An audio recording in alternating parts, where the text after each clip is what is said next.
Hi. I'm so nervous. I think my audio is really loud. Oh god, hold on. Hold on. I fixed everything before the stream and it's already broken. It's echoing? Oh no. Hold on. Is it echoing now? Immediate scuff. I forgot how to stream. It's been okay, in my defense, it's been a year and oh, May. Hi May. That's Oomph. That's Gecko. Oomph. Hi May. Hi. How are you? How was your stream? It's not like I was lurking there for like the entire time or anything, but hi. Your art is wonderful and I would like to eat it. Hi May. Echo stopped. Okay, good. Okay, let me move myself so you guys can see me. Hello. Hi everybody. Good morning, good afternoon, or good evening, or whatever time it is where you are right now. Hi, my name is Salem Starlight, and it has been like a year and a half since I streamed at any regular occurrence. It's been so long. We're here though. We're here. And, well, the immediate answer is we're queer, but that's probably only some of us, but it's definitely me. So welcome to stream, everybody. Welcome. We're back. It kept your streak. You kept your 3 stream watch streak over 1.5 years. That's crazy. That's wild. And also awesome. Anyway, hold on. Let me see if this actually works. I need to shout out May on Twitch. I forgot how to stream. Does this work? Yay! It works. Yippee! Also, Potter, thank you for the resub. Hold on, let me go through the process of actually thanking everybody before we get into tonight's programming. But Kevin, thank you very much for the 30-month resub. Congratulations. We can keep the streak alive again. Iris, thank you for your 7 months. Jolene, thank you for your 52 goddamn months, because you never actually unsubbed while I wasn't streaming because you're insane. I don't know why you didn't, but you didn't. So here we are. Magnifa, thank you for the 19 months. Willow, thank you very much for the new sub. And Jen, thank you very much for the new sub also. Thank you. I'm very appreciative. Also, Potterzilla, thank you very much for the 28 months. Oh my god. Okay, I'm still really nervous, actually. I'm still really nervous. So, let me see how best to... Oh, Kevin! Thank you for the 5 gifted. Oh my god, thank you. I appreciate it. Thank you. Okay, so here's how tonight's gonna go, all right? One, it's gonna take me a little bit to actually get used to the idea of talking to a bunch of people again, because I haven't for a while, so you'll have to be very, very patient with me. Please be patient. I'm a VTuber, and why aren't my Twitch alerts working? I fixed those like last week. Or wait, actually, wait. Are they working? Are they? Do you guys hear like the Celeste strawberry noise when a Twitch alert comes through? Or are they broken for me and me only? They're very quiet. Okay. Only visuals. Yes, but quiet. Okay, hold on. No, I think I can probably fix this. Because I don't want them to be super loud, but let me turn them up a little bit, because I would like to hear them. I would like to also hear the Celeste strawberry noise. Okay, so first of all, I'm dual streaming on both Twitch and YouTube. Thank you for those of you who actually showed up to the YouTube stream. That's actually really important to me. I'm not like trying to switch platforms or anything. People should be able to watch wherever people are going to watch. But I have, as you guys can clearly see, to the right, I have a dual chat. So we have both YouTube chat and a Twitch chat, and you guys can look at each other. You should be able to see and read each other. I might need to fuss with the directions a little bit more to make sure it's more even. but it's important to me that you guys have a relatively similar experience watching the stream. And so that if I read something and you like, who said something, you can look and be like, oh, yeah, they said something. So there is to be no infighting between the Twitch Nyakalites and the YouTube Nyakalites. I will pay attention to all of you. There is enough Salem to go around. Don't worry. You're getting Spider-Man pointing meme? Good. Okay, actually, I'm going to tell a really funny story about something that happened during my hiatus time that actually is the Spider-Man pointing meme. What if you fight yourself? I'll stop you. Specifically you. I will stop you by holding both of your hands. Okay? You got it? Wait, that's gonna make you fight yourself. Actually, hold on. Stop that. Stop it. Stop it. But that's not fair. Yeah, exactly. Congratulations, Starelia Umera. I'm going to hold both of your hands. Anyway, so a really funny story about the whole like Spider-Man pointing meme is while I was away, I actually met another Salem in a fan community. There was another Salem, and for I think about 6 months, everybody in the community thought that like we were the same person. So like Salem would draw fan art, and everyone thought that that was me because I was active in chat, and this person was just a fan artist. So everyone was like, "Wow, that's Salem. Wow, they're a really good artist." And it's like, we just kind of looked at each other at some point, and we were like, "Wait, they think we're the same? Oh no!" Oh no. So they did actually draw a fan art. Hold on. Actually, now I want to show it. God damn it. I'm already tangenting way more than I intended to tangent. Did I save? I saved that somewhere, right? I'm not stupid, right? I'm not stupid, right? Did I? Hold on. Oh no. I have it wait. I have it somewhere. It might be in my Discord though. Hold on. I want to find it because it's really cute. From the other Salem. It's like one of like 3 art pieces. Why didn't I put it in this? I'm so stupid. I didn't put it in the slideshow. I should have put it in the slideshow. Hello, media tab. You guys can probably hear my keyboard like a little tiny bit because it's not getting like muted, but that's okay. Image. You don't send that many images to one another. Nope, it's definitely not that.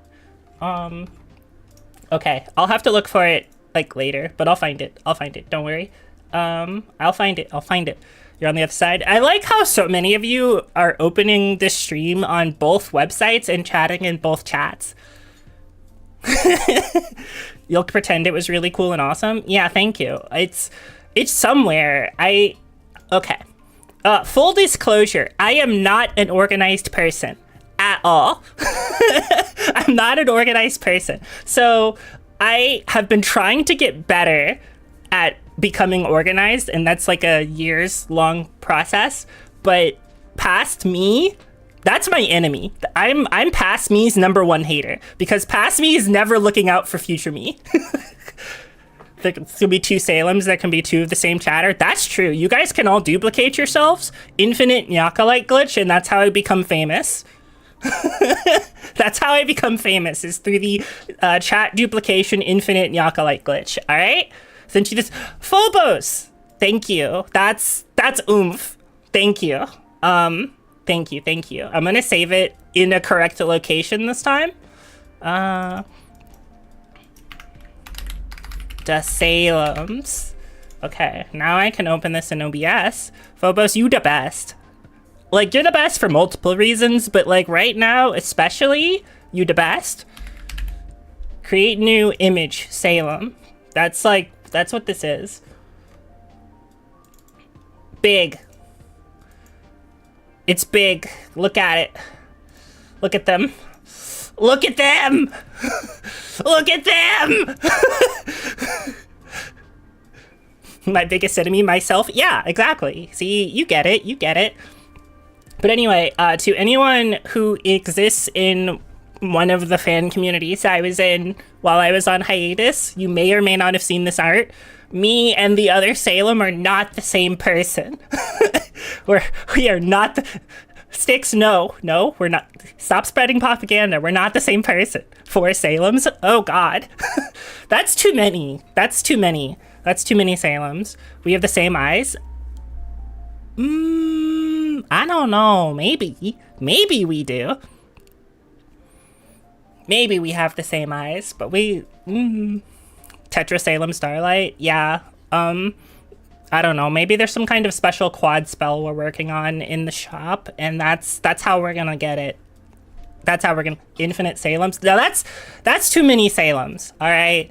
Listen, that's too many Salems. I will have to fight all of them. How about 6 or 7 Salems? I will not be rage baited on my own stream 14 minutes into the stream. You will not get me this way. You can't get me that easily.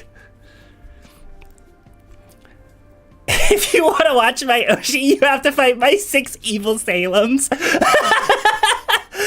Scott Pilgrim versus the Salems. Perfect. Incredible. No notes. Incredible. Actually, no notes. Thank you.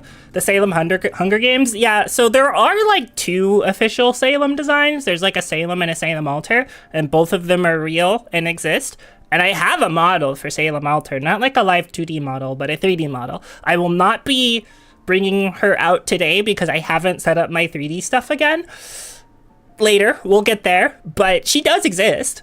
Yeah, the Salem on both ends of the Dakimakura, which is an art I reposted last week on the Twitter. Yeah. Salem Starlight Prime. Yeah, that's me. I'm Salem Starlight Prime. I survived the hiatus. The gorgeous art. Yeah, Daisy Mama really cooked on it. I have to like thank the Nyakalites from the community from 2 years ago very, very much, because that was my 3rd anniversary art, actually. And I did a donathon to help raise the money to pay for the Dakimakura, and then more people than I thought bought it, because I was his YouTuber Twitch Salem, the real one. It is 1 Salem broadcasting to 2 locations. It is a special kind of magic available to every streamer who wants to participate in it. Well-known spell. What if Salem Altar was betrayed and chained up and trapped in the hyperbolic time chamber? Well, she'd enjoy like 2 of those things, so she's kind of a freak. That's public knowledge. I think that's public knowledge. Yeah. If it wasn't public knowledge before, it is now. Just putting that out there. Yeah. I feel like that should be known. Salem's love the hyperbolic time chamber. They put me in the hiatus one for a long time, and here we are. Anyway, I'm getting really distracted. So, the way that this stream was supposed to work is it's kind of like a reintroduction debut-esque stream, except I don't have new things to show off, so I can't call it a debut. I don't have like a new model, I don't have a new design, I don't have like new assets. I've like retooled my assets to make them more close to what I want them to be like going forward, but like they're the same assets that I had 2 years ago. But it is a new design to me. I hope I'm beautiful to you. It's been 1.5 years. Yeah, new enough. But anyway, so what I do have though is I have changed a little bit as a person in like the 1.5 years since then, and I haven't ever really gone over like a lot of my interests in depth since then. So I really wanted to be like, yeah, we will do the introduction, the standard VTuber introduction stream. So you guys are going to get a lot of details about the Salem. Normally those streams are only an hour long. I don't know how long this stream will be. I've got a lot of yaps stored. You're gorgeous. Thank you. That's very kind of you to say. I do have a hat though. The hat is key to the design of Salem Starlight. Like, I could take the hat off, but no, not today. You guys might get to see hatless Salem on another day. 45 minutes of PowerPoint? More than that. I got more than 45 minutes of PowerPoint for you, buddy. Been charging Yap. Yeah. The hat stays on. Yeah, the hat stays on during, well, you know. I don't need to say it.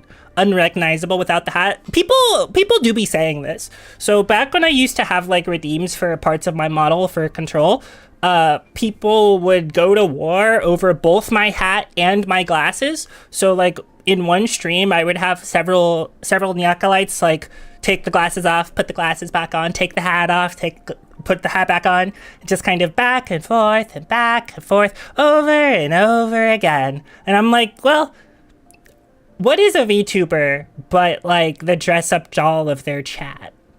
Like, for real? Hat war veteran. Hat off, glasses on, supremacy. Just now? Okay, well, if I take the hat off, my ears go up. So there is that. Miss the classic eyes redeem. We'll bring it back. Like, not all of the redeems are dead in the water. You like when the fan artists put cute little clothes on your VTuber? I like when the fan artists put cute little clothes on me. Hat agnostic pro glasses. I love that all the stances are coming out in the chat. That's lovely. Didn't even notice the ears. Yeah, the big like hair tufts, those are ears, by the way. Believe it or not, hat off, glasses off. Whoa. Whoa. Jolene, why do you want me? No, I can't say that. This is a say so stream. This is a say so stream. I can't say that.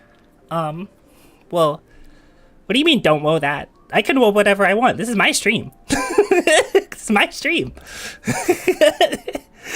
I can say what I want. Simply cannot abide by glasses off.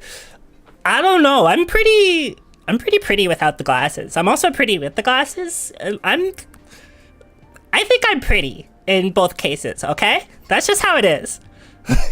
Okay, anyway, let me bring up the first of the slides, TM.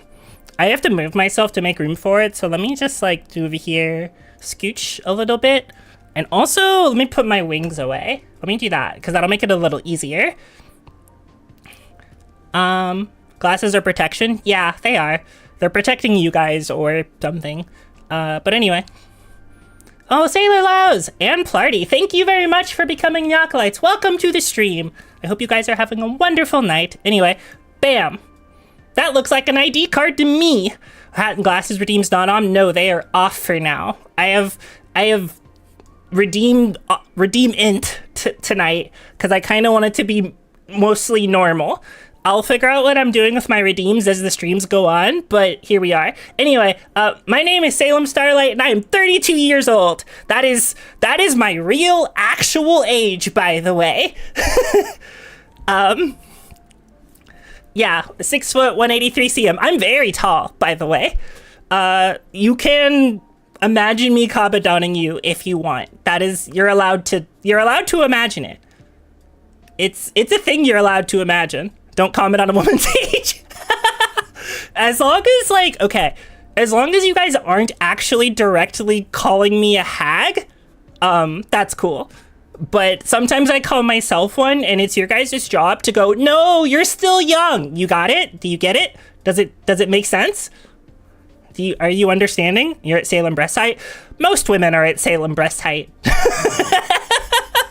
Most women are at Salem breast height for when I give them hugs.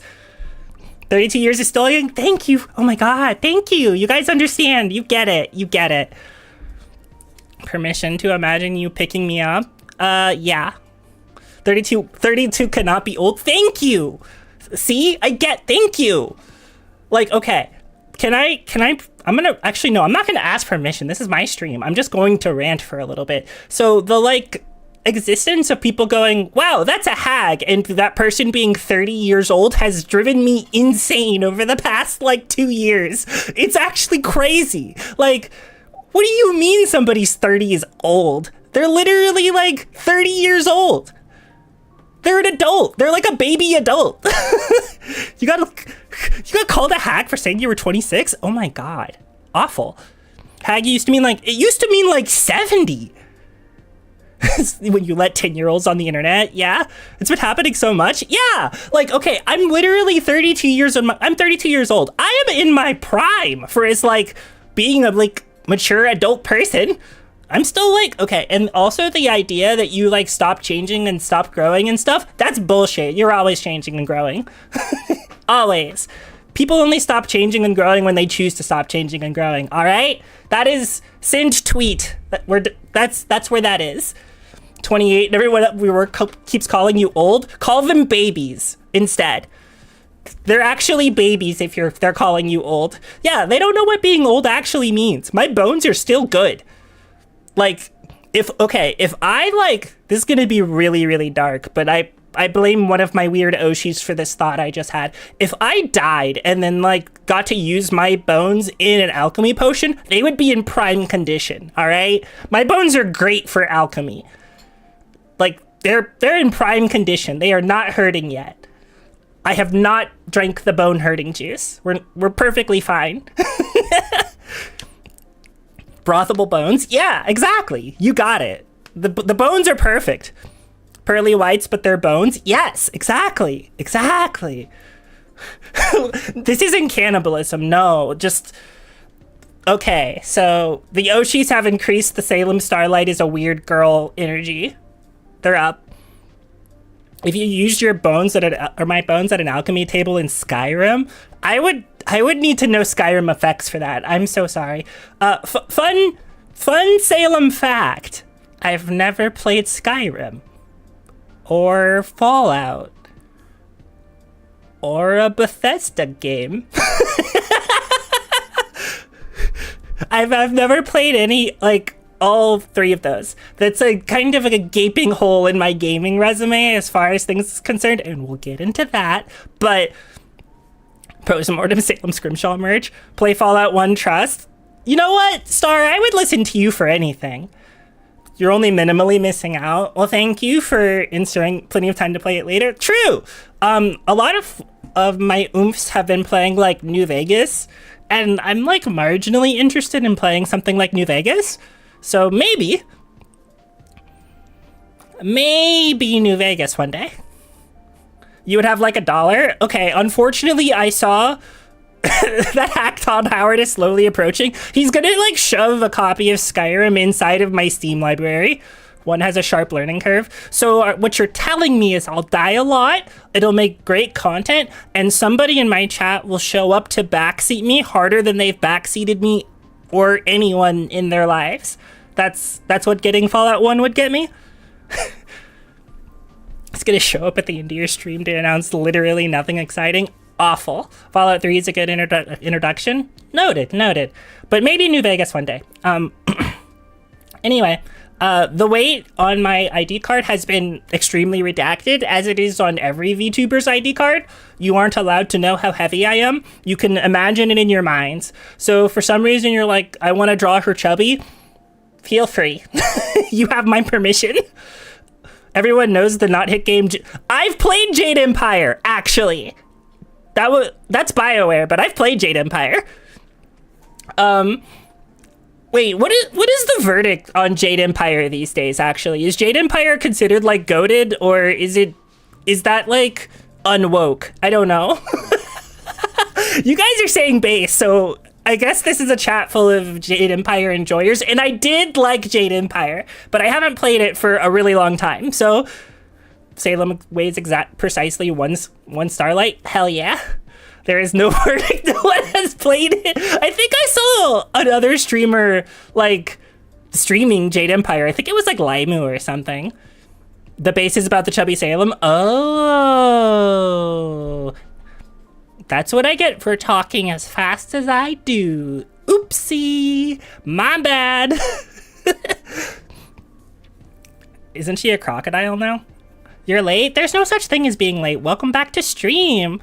First I've ever heard of it. Oh, it's one of BioWare's first games. Is it no, that's Age of Empires. Wololo is Age of Empires. Jade Empire is a action RPG set in the style of like Star Wars Knights of the Old Republic. Before that was actually a game, and steeped insanely in like Asian mythos.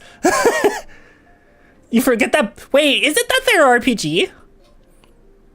Is the not China Knights of the Old Republic? Yeah, exactly. No, I like Jade Empire, but it was made in like, when did Jade Empire come out, actually? Before I spread a misinformation on the internet, when did Jade Empire release? April 12th, 2005. I don't know if you guys trust BioWare, the game company, to be super sensitive about East Asian everything in 2005, but... Yeah, KOTOR at a very Chinese time of its life. Exactly. Plus 2. Applause. It's good. It's just... Yeah, it's... I feel like you could play it and you could enjoy it. You would just have to understand that that game is probably not woke. You don't know who BioWare are? BioWare is of like Dragon Age, Mass Effect fame. They used to make basically all of the big Western RPGs everybody loves, and then everybody decided to hate. Thumbs up. That's kind of the big deal. Art of War by Sun Tzu in Chinese. Yeah. Jade Empire is them reading The Art of War. Yeah, it was before they woke themselves a job. Okay, wait, hold on. I'm gonna snoozes my ad break on Twitch. Stop. I'm being funny. Stop it. Didn't they get eated by EA? Yeah, I think they got eated by EA. It's not... Everybody got eated by EA. It's not good. Anyway, so okay, I'm gonna let you guys in on some lore about the Salem Starlight. So my birthday is October 20th. Those of you who know me very well know that I've actually complained about this in recent years because I love the month of October. I'm a witch also, and like a fallen angel, so there is no more perfect month to... Thank you for the 5 gift subs. Oh my god. Congratulations. You can now watch Salem Starlight without ads. Yippee! But okay, so my birthday is October 20th, and I have complained. Yes, exactly. Willow, we're getting there. So I've complained because everybody and their mother and everyone has their birthdays in October. Like, I don't know about you guys, but every time my Oshis are like, here's my birthday, it's in October. Here's this special event, it's in October. I'm broke as hell in October. I'm broke as hell in October. And I would expect you guys also to be broke as hell in October. So like, what if I just moved my birthday? Like, did the SpongeBob meme of take my birthday and move it somewhere else?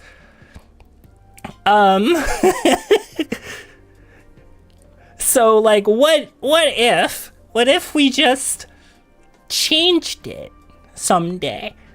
Celestial shift in the birthday? Yeah. Broke as hell in general. Listen, I get it. I should be broke as hell. Yeah. Roll a d12 for the birthdays. 420. 420 would be funny. Maybe it's 6 months. 6 months would also be funny. Thank you for dropping by, Lunar. I appreciate it. Thank you. Thank you for dropping by. Also, thank you for waiting so patiently all this time and also being active in my Discord basically the entire time I was gone, even though I didn't actually use it that much. I'm making heart hands at you, but I don't have that as a toggle, so I hope you understand that I'm doing it. You should make your birthday June 7th. I want you to understand that you are attempting to rage bait me and it's not working. How does that make you feel? How does that make you feel? Like, honestly, like, sit down. Let's sit down. How does that make you feel? Get into like the therapy chair for a second. Like, you're making an attempt here. Pretty good. Your Oshi is a strong stoic. Good. I'm glad you feel good about this. Glad you feel, yeah, listen. Permission to take the shot? Yes, you may take the shot. I don't think I turned any of your redeems off, actually. I don't think I did. Put them in the crystal. Yeah. Stay strong. I will. That's my goal. That's my job. Permission to be in the chair. All of you. Okay. If you guys are getting in the chair, what are you watching? Hello? You've jumped in front of the bullet. Don't. You're not allowed to. 7-6 in the rest of the world. Yeah, that's just a normal number. What are you watching? Salem Starlight? Yeah, but like if you're in the chair, who else are you watching? There's usually if you're in the chair, there's like 2 people you're watching, not 1 person. Salem Starlight YouTube and Salem Starlight Twitch. Whoa, that's self-cessed. Awesome. that's self-cessed. I would kiss the evil version of myself. I think that goes without saying. Who wouldn't? Salem and Salem Alter. Yeah, exactly. You guys get it. You guys get it. Anyway, all of that to say, I will probably move my birthday. I don't know when. I'm thinking about it, but we'll figure it out. So only because I want to release merch for my birthday, and I don't want everybody to be broke because of the time of year, frankly. Because, okay, this is like really self-deprecating, and I am so sorry. I have a Salem Sip, I just don't have the emotes for Salem, or like the emote slots for Salem Sip. I'm so sorry. This is really self-deprecating, and I'm so sorry. But I am, to many people, I'm just kind of a person, so I don't expect them to buy my merch instead of the merch of all their Oshis. I'm not gonna say like let's be real here, because maybe someday, like maybe by the time I have time to produce birthday merch, maybe I will be somebody's Oshi or more people's Oshi, and then they would be like, I'm buying Salem's merch. Hell yeah. But like I want more people to be able to buy the merches of their Oshis. Basically. It's also just like smart business, as Evan said, like to put my birthday in a place where more people might be able to partake in the merch. Hunt for more keychains. Yeah, keychains are kind of a standard thing that I do along with acrylics, and I'm gonna be really blunt. I think for my next birthday, provided the logistics aren't awful, I'm gonna rerun the Docky. So it's been like 2 years. I want to rerun it. October 20th, Salem merch. October 21st, Ice Soup. Nothing ever happens in March. I was thinking about March, but March is really soon, and I can't prepare anything for March. So maybe like summer or early fall or something. We'll see. I need enough time to prepare something. I have to think about it. As a college basketball fan, Jolene, I hate to tell you, but as the only sports fan in my chat, well, okay, I can't even say that, but as the major sports fan in my chat, I'm pretty confident in saying that nothing happens in March. Like, okay, I scheduled this stream not knowing the Super Bowl was today. Like, when I was like, oh yeah, 2 weeks ago, I was like, yeah, that Sunday, that'll work. I don't think anything's happening that Sunday. None of my Yoshis are doing anything. I can lock in. I could never. Starelia Umera, I could never hate you. Don't even joke. Every VTuber who chooses their birthday like 1 or 2 months after their debut anniversary regrets it. Evan, so my debut and my anniversary and my debut were actually 1 month apart, and I would combine them into the same event. The Patriots lost. Let's go! She hates. I don't hate you! Star, I don't hate you.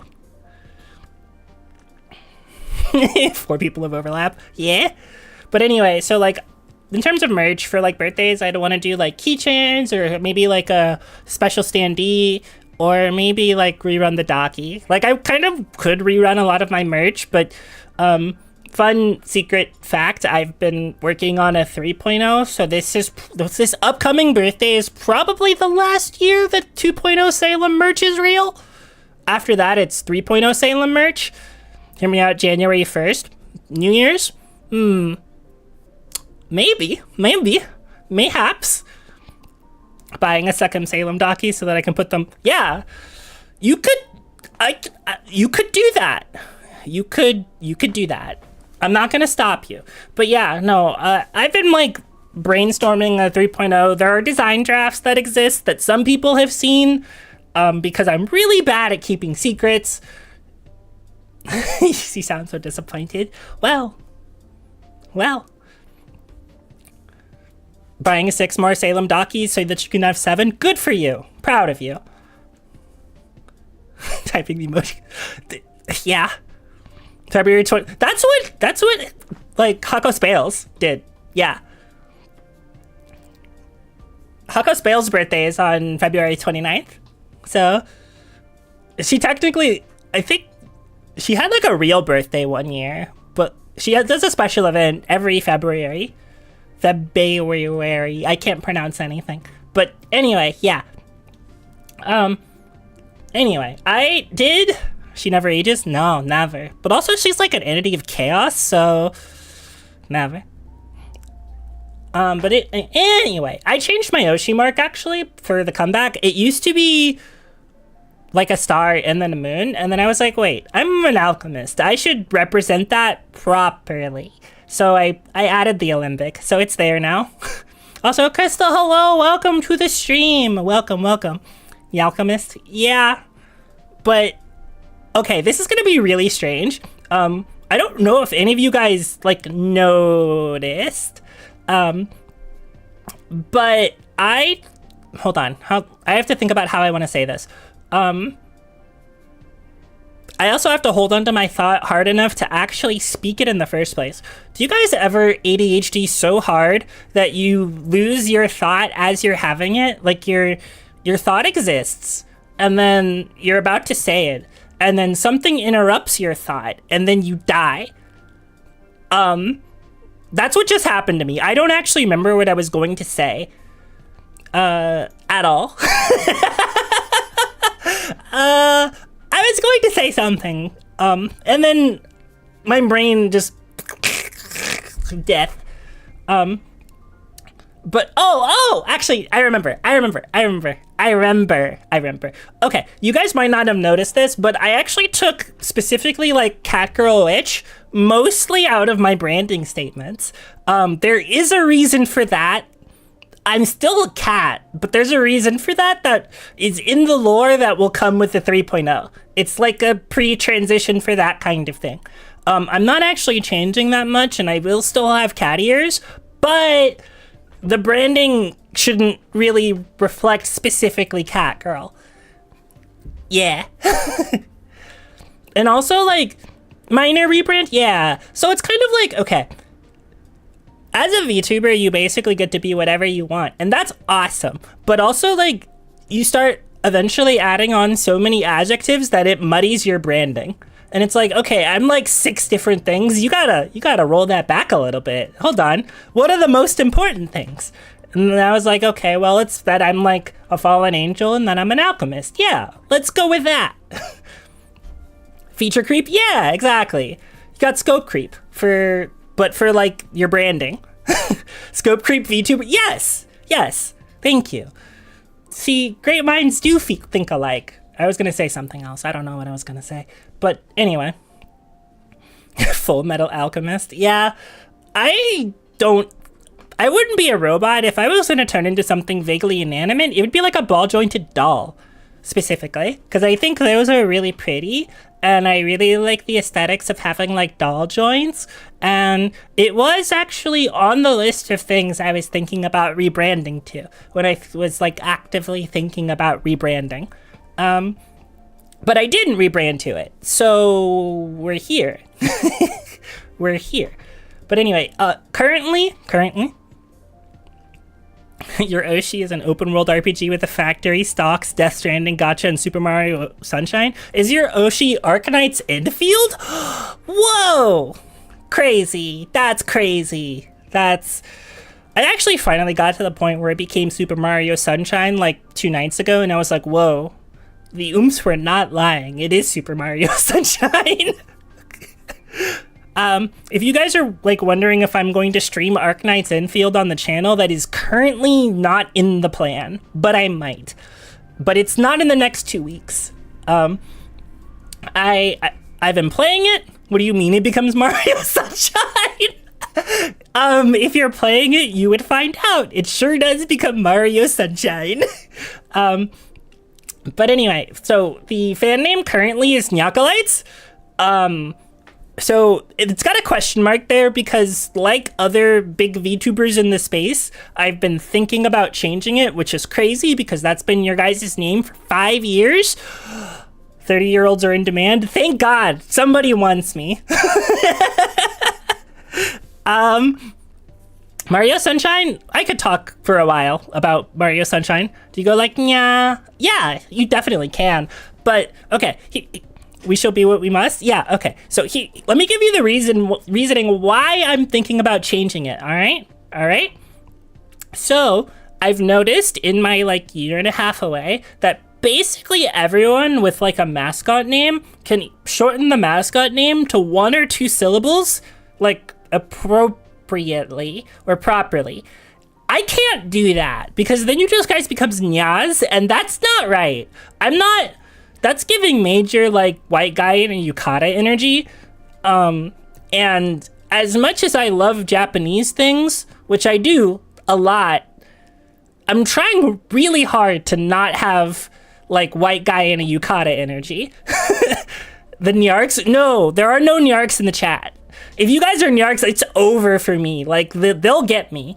Like you'll be. I'll like stop streaming again, and you'll be like, "What happened to Salem?" And another Nyakalite will look at you guys and be like, "They got her," and they'll be like, "What do you mean they got her?"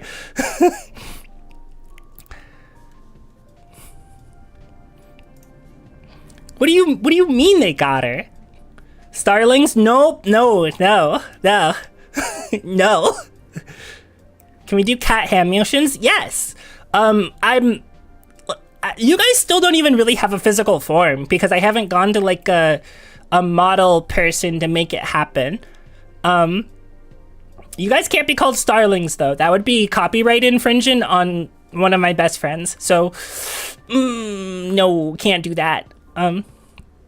Such a thank you. Yes, thank you, Jolene. You get it. When will Salem and Starelia kiss on stream? On stream? You think you guys get to see that? Crazy. Crazy. Insane thing to think. I don't know, if somebody draws it, then I'll show it on stream. But otherwise, she's shy. I'm shy. She's shy, I'm shy. Like, hold on.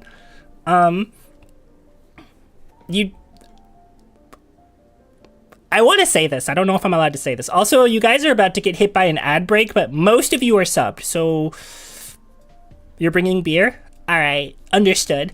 I think there's like an ad break happening right now, so I will say this during the Twitch ad break. What if, well, actually this will just be like an art thing. As long as the other party consents. Thank you for the gift to Starelia Umera. Thank you. It's like saying it in cover, kind of, yeah, but like, okay, as long as the other party like consents, you guys are free to draw me kissing women. Like, I love women. So you guys are free to draw me kissing women as long as the other women are like okay with that. All right, does that make sense? Like, okay, one of my things for the end of this stream was going to be like a goals thing, and this is like way getting ahead to the end of the stream, but one of my goals was to have somebody draw a fan art of me kissing another woman without my input. Like, goal, kiss woman. Yes. Yeah, kissing women is a goal, exactly. But like without my input. Like, I didn't ask for it, somebody just drew it. You think you are someone that like Yuri? Yeah, I am. Wait, okay. I'm gonna cut ahead for another. Actually, no. Everybody needs to hear this, so I need to wait for a second. What's the home run? I'll have to think about it. You know what you are? Well, I'm definitely sapphic, but I am bisexual. I think that's in the Twitch tags. I am kind of asking for one now. That's true. So like you can't draw it in the next like 2 months, but like 6 months from now, like maybe. I didn't know what you were, apparently. Yeah, apparently not. It does have good the only related TA is yeah, exactly.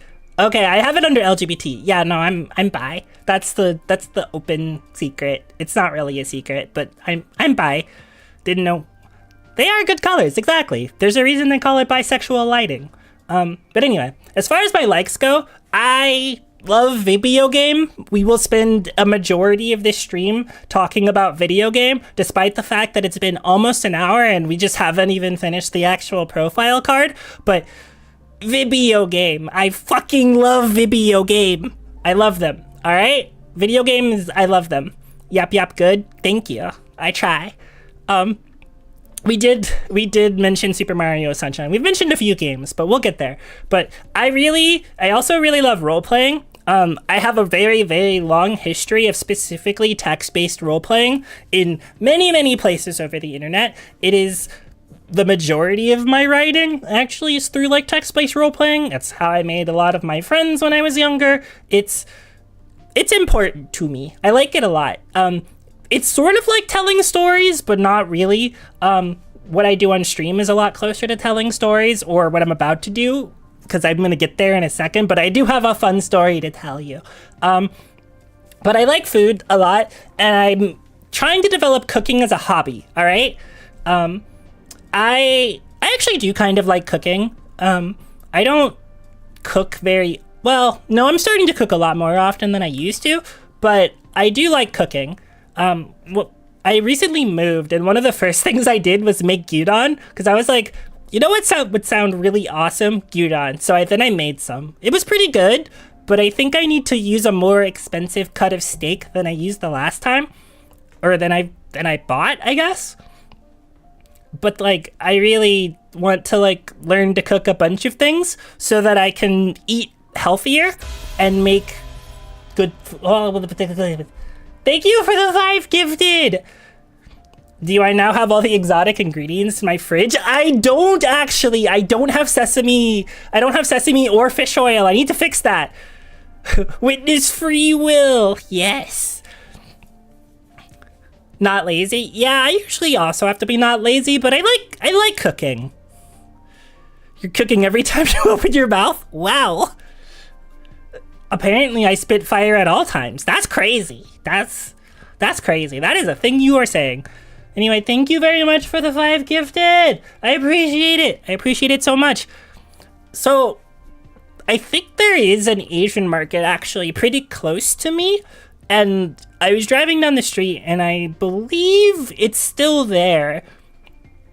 And I remember asking, like, hey, do you guys have mirin? And they were like, yeah, because I needed mirin for not the sake. I needed mirin for the gyudon. And I also needed like sake to cook with. So the only alcohol I currently have in the house is sake.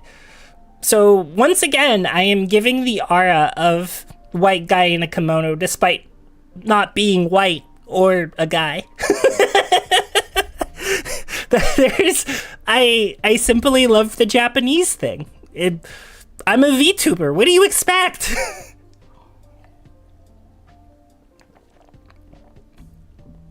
White girl in a kimono? So, I'm not a white girl, but sometimes I feel very spiritually like one, which is a strange thing to say. Okay. But if someone's like, Salem, can you throw it back? I would be like, no. Like, a gif of me dancing would be the equivalent of a gif of, like, one of the Go White Girl Go gifs, except I'm not white, so it's just embarrassing. Like, I don't get the grace that white girls get for not being able to dance because I'm black and I'm supposed to know how to dance, but I don't. So, I'm kind of fucked. White girl is a lifestyle? That's stolen valor. I'm not gonna steal that for them. Why can't you feel like you're getting shot at? You haven't been like, hey Salem, I'm making gyudon tonight, because then I would hit you with it and it would be funny. Spiritually white guy in a kimono. White girl stolen valor. It would be stolen valor. It would be stolen valor. You grant me honorary white girl. So did everybody when I was an elementary school student. Oh no. When I was an elementary school student, they used to call me an Oreo, which is not a good thing, by the way. That's not a good thing. But yeah. They'd be like, damn, you're basically white. And I'm like, whoa. What do you mean by that? And they couldn't answer that. Because there's no good way to answer that. There's no way to good way to answer like you're basically white because telling a black person that they're basically white in their behaviors, which may be true, is like you're saying black people can't behave that way. It's almost as bad as the time when I was a cashier at Walmart and some guy that I was talking to was like, I'm really impressed with your vernacular. And I was like, the fuck? What do you mean? Are you trying to tell me that you don't think black people can be smart? What? Like, yeah, he literally said vernacular. That was the word he used. I was like, whoa, that's crazy, bro. That's crazy.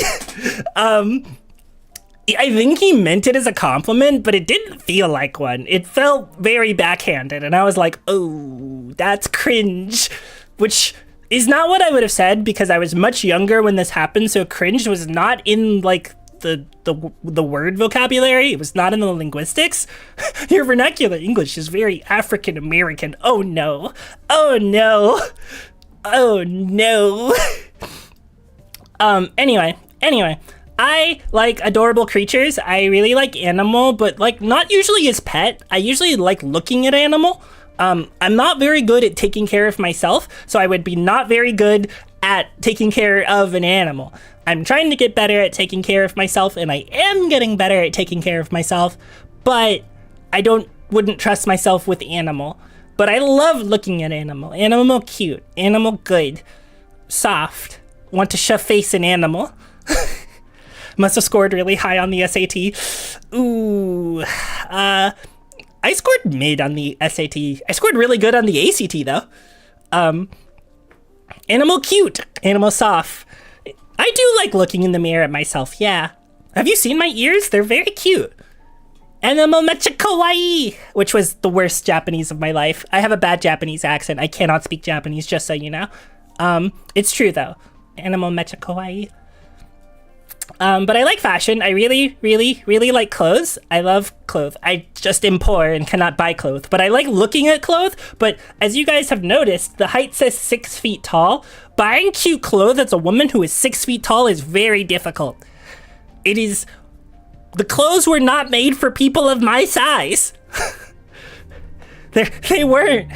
So it's actually pretty difficult for me to go shopping sometimes. But when I find stuff that fits, it fits good. Fits real good. But I love looking at clothes, and I love shopping, and I love dressing up. I don't as often as I should because it takes effort, and I'm not very good at makeup at all. But I love clothes. But okay. So the Yuri thing, I feel like I have to explain. I don't have to explain because obviously I love Yuri. Like, if you've met me for 5 seconds, of course I love Yuri. But if you were like, Salem, name 5 Yuris, that would actually be a little difficult to me. So where this actually comes into play is it comes into play with the role playing. Anybody that's role played with me for an extended period of time can tell you that everything I touch turns into Yuri. Like everything. Like everything I touch turns into Yuri. Like almost every time. So it has to go there because like it's so embedded in the genres of the things I write that like it's always like a slow burn thing where it's very natural and very like calm kind of, because that's important to me. But okay, I want to tell you about the thing that's been in my brain for the past like 3 weeks. Okay, get ready for this. So I'm not going to mention like names or characters or anything, but I am going to mention like tropes, right? So the thing I've been really, really into recently is like master servant Yuri specifically. Holy hell. The subgenre of that specifically being vampire princess loyal maid. I love it a lot. So what I need to explain though is normally when you have that trope, right? When you have that trope, what normally happens is you have like the like royalty type person does something so special for the person that becomes their servant that their servant basically throws their life away for them, right? So that's normally what happens. In the thing that's in my brain, which that's also in another person's brain, and she will go unnamed for right now, that's not how it happened. The thing how it happened in the thing that we're putting together. Yeah, Remilia Scarlet Sakia Izoyoi is a blueprint for this, but it's not the same. So the way that this happens is imagine you have like the royalty person who's like a perfectly fine, perfectly normal person, and something really bad happens to them. So they're like, oh shit, I need to go get revenge. And they start going down this really, really awful path where they're gonna go do something, like basically go do a revenge story. And the person who later becomes their servant goes to stop them and then realizes that they cannot actually stop them. And they're like, oh, I can't stop you, and I would die trying, and your life is actually more important to me, like your life and your happiness is more important to me than that. So what I'm actually going to do is support your campaign instead, even if it destroys me emotionally. So then there's like a period of time where like they don't really trust each other at all, but like one of them has basically said, I'm going to help you. Believe it or not, dispatch crazy. But so like the person who basically becomes the servant, it like basically more or less drugs herself into complete obedience. Because she can't really handle the like weight of the atrocity she's committing. So she basically is like, what if I just scrubbed my personality clean for this person because they're the most important person in the world to me? So what if I just did that? It's not like she was asked. She just did it of her own volition. So then you have like really toxic master servant Yuri where they both still end up better for it because they're happy with each other. Even though if you look at it, it's so toxic. It's really good to me. Sailor Malter Freak was not a lie. I have good ideas is the thing. I have really good ideas is the thing. It's very tragic. It is very tragic. It's also very toxic. You're Fujoing out. No, this is Himejoshi. But same spirit. Yeah, same spirit. I love Yuri so much. In all of its various forms and all of its toxicities and not toxicities. Live view, thank you. I'm glad you think it's fire. I need to actually sit down and write stuff because I would like to write some of this and make it real. At least real enough for somebody to be like, wow, I should draw art of this. Because that would be crazy. That would be so crazy. But anyway, specifically Vampire Princess Loyal Servant Yuri, where the loyal servant has drugged themselves into obedience. Yeah. You're scared? I'm sorry. I feel like this is normal for VTubers, isn't it? Like, isn't it normal for us to be really weird about stuff like this? Like, I thought I was pretty tame, actually. In all honesty. I think a lot of the Fujos are constantly, like, hiding their power level, honestly. They're like, they get up to some stuff. Is that not the criteria? See, you get it. It is the criteria for being a VTuber. It is normal to be weird. See, thank you. I'm perfectly tame and perfectly say so. Do you see the halo? It doesn't lie. I might be like a fallen angel, but I'm so tame and I'm so say so. You're accustomed to it. You sound so defeated. Weird is awesome. It is awesome. It is awesome. Fallen for a reason. True. There is lore behind that I will get into. Not on this stream, but probably for 3.0. Definitely not say so. So true. Doesn't mean that it was a bad thing. Good. Say so. Accurate. Yeah, I'm super say so. Actually, wait. I have to poll you guys, okay? Okay, I have to poll you guys. Is being say so like your essence, like your interiors, or is it your behavior? Like, is it the way you act, or is it like what's going on in your brain? Is it your aura? Combination of? Okay. Aura is an interesting one, though. I need to, like, do the inverse of that Digimon image and get plus 1,000 aura. I don't know what kind of aura, but plus 1,000 aura. Behavior for sure. Okay. I feel like I've asked you guys kind of a head scratcher. I think it's kind of important to think about, like, honestly, like when people are like, you're say-so or you're not say-so, it's like, what are you referring to? Are you referring to like the way they're acting in this moment? Because some of the most say-so people you know probably have some weird stuff going on up there. Entirely how you present? Okay. You don't usually act that way unless your essence is like that too. True, but there's a lot of people whose essence is that way where they don't act that way. Leaning towards behavior? Okay. Behavior that we see. Okay. So a lot of you seem to think it's public-facing behavior. Understood. Makes sense. So by that definition, I'm actually pretty say-so.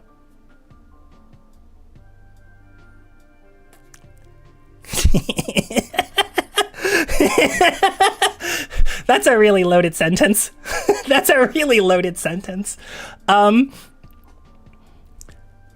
You'll buy it? Yeah, thank you.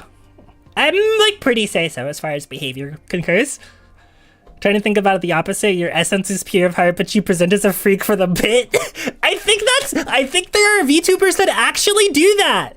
I can't like think of any right now, but I think there's definitely a few, or at least there were some in like the early days where they were definitely like, I am acting freaky as hell because I want people to interact with me. And they might not have stayed freaky as hell over time. That's like very 2020, 2021 independent VTuber era stuff. Like kind of on the ground streets, which is where I'm from. So I saw it with my eyes. I was there. See, Star gets it. Star was also there. We both saw it with our eyes. So if you're wondering, like, is it possible for a non-freaky person to act freaky for the bit and then get themselves in deep water? Yes. Oh my god, yes. Waiter, more engagement bait, please. Rings my little bell. Yeah, people doing that transformation? Yeah. It used to happen all the time. That's like deep history though.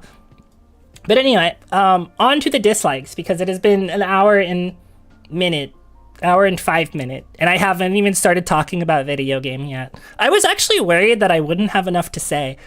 Can you guys believe that? That I was worried about not having enough to say? That's crazy. Transformation, specifically the transformation and going from like a lewd personage online to like not a lewd personage? How do I pronounce that? What? Never mind. I don't know. Natural Yapper. I have a year and a half of Yap stored, and you guys are being very chatty with me, which helps a lot, actually. Natural born Yapper always thinks they can't yap for hours. True. We do always be thinking that. Personage. Everyone says that and they can talk for hours. Yeah. Person edge. I don't think that's correct, but also that's awesome. I love that. Persona shoots myself. Wait, I should not say that on stream. Interesting. Interesting. Anyway. As far as my dislikes goes, I dislike vegetable. That's cringe also, because it's like less healthy to be that way. But versus soothing, yay! I'm glad you like my voice, and I'm glad you think it's soothing. That makes me happy. Banned on first stream back. Imagine Salem Starlight live stream bans. Damn, that'd be crazy. Heard the word in French? Oh god, is French? Crazy. I have oomps that are French. Wild. That was not true 1.5 years ago. But yeah, I'm not a big fan of vegetable, mostly for texture and bitterness reasons. And I want to get better at both cooking vegetable and eating vegetable. And graduation. No, I'm not graduating. No. I'm back hopefully for a really long time. That's my goal. Unless life punches me everywhere again, I would like to be back for a really long time. Okay? Get that. Don't get it twisted, okay? It's all about it is all about the seasoning. It's like seasoning and texture. So, okay, fun fact, eating a cucumber triggers my gag reflex. Like the juices from a cucumber literally triggers my gag reflex. It's cringe and it sucks, but like I cannot eat them in salad. Mini baby carrots. I like carrot. Yeah, I know, a cat that doesn't like cucumber? That's wow, that's crazy. You're supposed to slice it first? I do? I do slice it first? It's in tiny little slices in a salad and it still causes me a problem. But like, yeah, so like, I don't know. I'm kind of a carnivore, but I've been trying to eat more vegetable. Raw vegetable, yeah. Carrots are the California roll of vegetables. Yeah, that's, everybody likes carrots. They're not really a vegetable. Okay, no, the California roll of vegetable is lettuce. It's lettuce. Like, can you imagine going to the store? Actually, no, people do just go to sushi restaurants and get California rolls. Vegetable tier list? Well, I'll put it on the docket for a stream to do like a bunch of tier lists about things that aren't important, like food and vegetables and cereal. Well, and like American fast food chains. Well, potato is S tier every time. Yes, that's true. Thoughts on broccoli? It sucks unless it's in broccoli beef, and then it owns. It's really specific. Actually, one of the recipes I was going to look up pretty soon was a recipe for broccoli beef, because that's one of the only ways I really like it. As long as tomato is high, I'm happy. Ooh, I got bad news for you. No, oh my god. Raw tomato is F tier. It's so bad. I hate it so much. It's, okay, tomato to me is only okay like in chili. What if you... More tomatoes for you? Exactly. You guys can have them. I don't want them. Like, if you put a tomato on my burger, I'm taking it off. Unfollowing, unsubscribing, taking... Wow, don't let the door hit you on the way out. For my tomato takes? Crazy. Raw standard tomato? Nah, not a fan. Not a fan. Also not a fan of raw onion, but caramelized onion is good.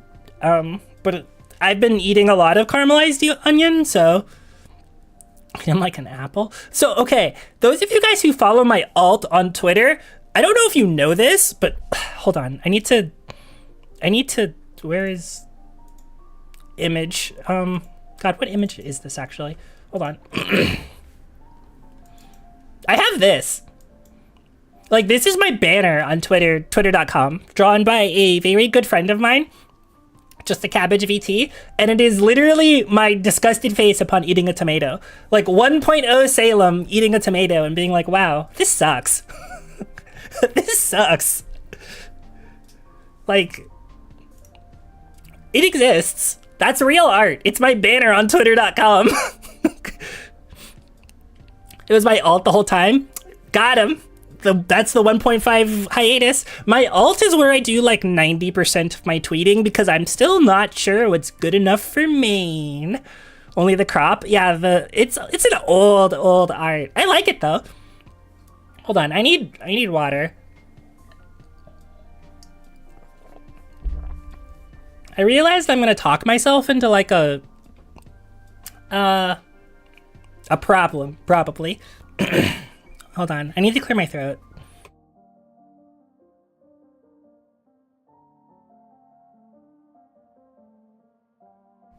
Okay, that's not like better, but it'll do. I have like medical sinus problems, I'm pretty sure. Very undiagnosed, but I'm pretty sure. And God, it sucks. Talk yourself into a problem, talk yourself out of the problem. That's why I'm a charisma caster, baby. Anyway. I should actually go over the rest of my dislikes, and then we can start talking about video game. Anyway, I hate the feeling of wet clothes more than, like, almost anything in the world. That was you of last year. Perfect. You fell for the ruse. You weren't supposed to know I was a VTuber while I was being a fan. Video game. Doesn't everyone? Yeah. No, actually, there are some people that don't hate the feeling of wet clothes. There are some people that really don't hate the feeling of wet clothes. Like, I can't stand it, and it's why I'm not a big fan of, like, the rain, actually.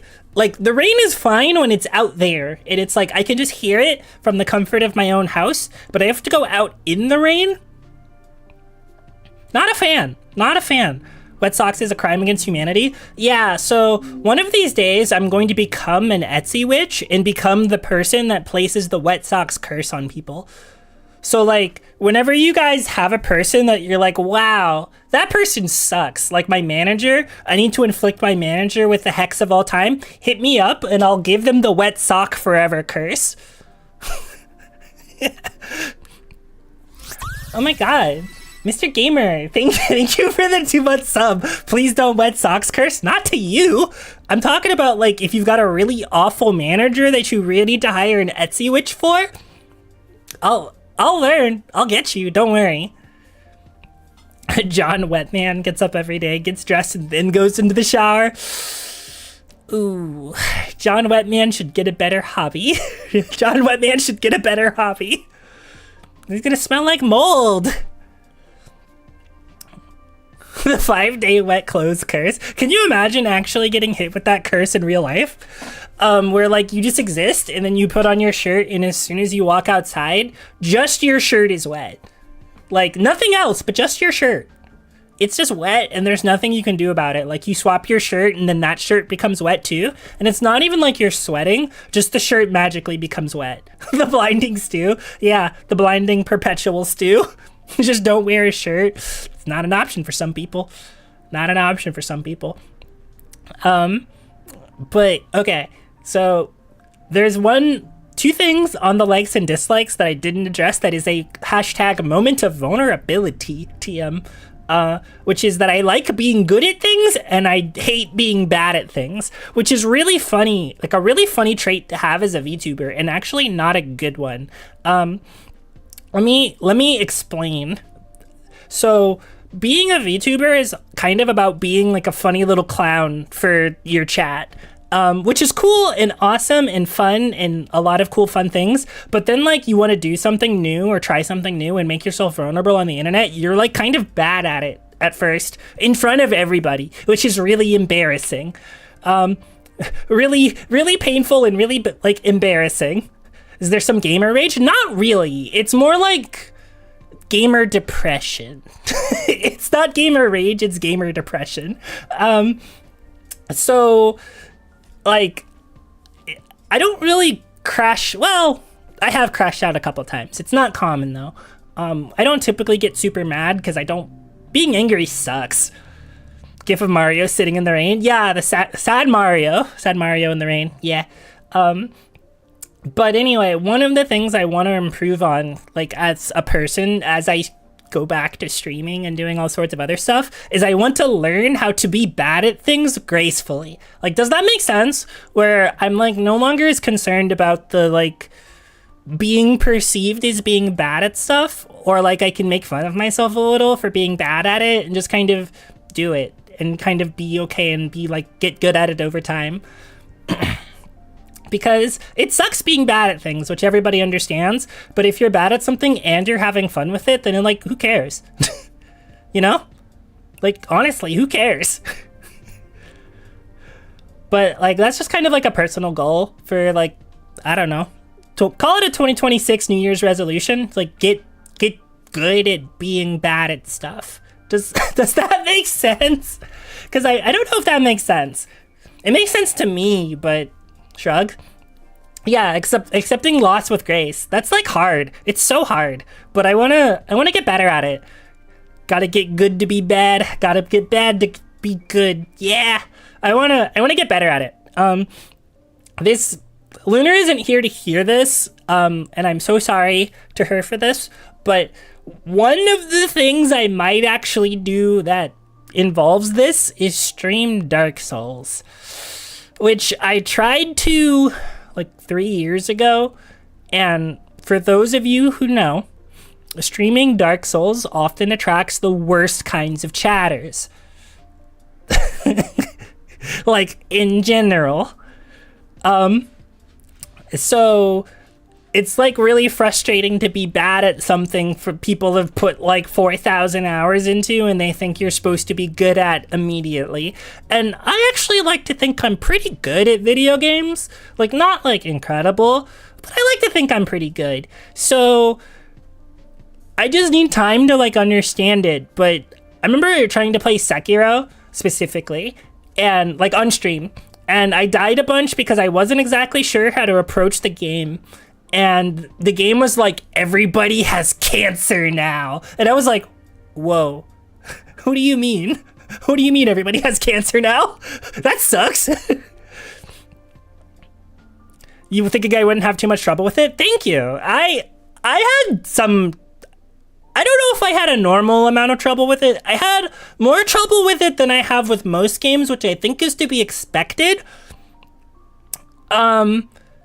You were so bad they rubbed it in? Yeah, kind of. But like, the one person I know who loves Dark Souls was like, you were doing really well at it. You figured this thing out really fast. But like, okay. This is, I'm turning on the rant dial again. I'm sorry, you guys are just gonna have to listen to me. I have really strong feelings about people who are really good at stuff saying stuff is easy. Like, really strong feelings about that. So like in specific, like when someone is really, really good at something, oftentimes they forget what it was like to be new at it. And so when they're evaluating the thing's objective difficulty, they talk about it as someone who's put in a bunch of time and effort to get good at it. And instead of just saying, yeah, I'm good at it, they go, no, it's easy. Everyone can do it. And then when you can't do it, you're like, what the fuck is wrong with me? So instead of just admitting that the thing is hard, they're like, no, it's easy, you can do it. And it's like, no, it's not easy, but you can do it. And I think that's a better message. Of course, exactly.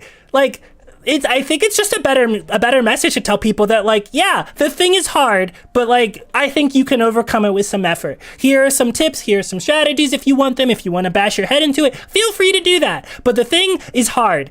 And it's okay to admit that the thing is hard and that you struggled with it when you were new. But like a lot of times people don't like think that was okay, you know? When you think about it, Radiant Pure Vessel isn't mods unbirth Jolene immediately. Actually, don't do that. But still. When they tell you the boss is overtuned.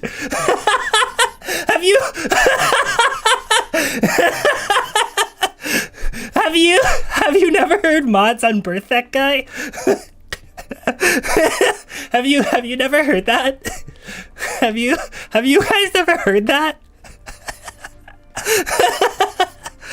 Not that specific beer.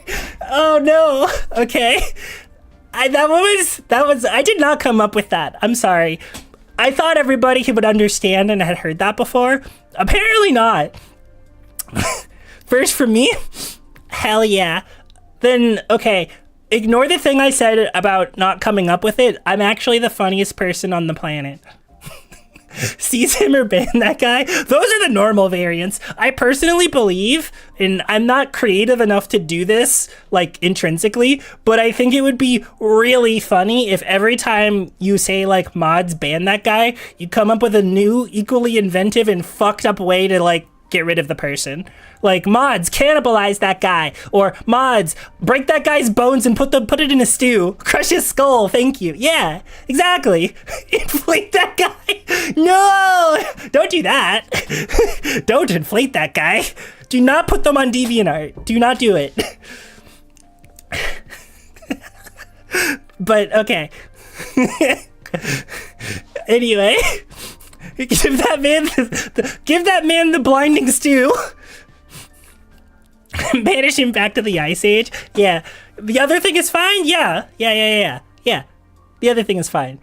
Anyway. Several VTuber fan arts and DeviantArt. I'm sure you have. I don't want to talk about the stuff I've seen. Alright? I've seen things. Make that guy build a factory in Enfield, but they can only use 3D view. Torture. Jarvis, pull up their coordinates. Jarvis stalks that guy. Don't do that. Don't do that. Don't do that. Thank you for the chill stream. Thank you for joining. I appreciate it. Thank you for stopping by. I really appreciate it. Have a nice sleep. Yeah, no, my stream hours are going to be pretty late because I think a lot of other people stream earlier than this. And for my time zone, this is pretty healthy. Gives me enough time to make dinner, potentially come home from work after I maybe become employed. Well, not maybe. I have to become employed. I just... Give me like a couple weeks to start working on it. I gotta become employed again. I need money. It's important. I don't want to become employed, but I gotta become employed. I'll struggle to watch when not on night shift. Well, I appreciate it. Thank you.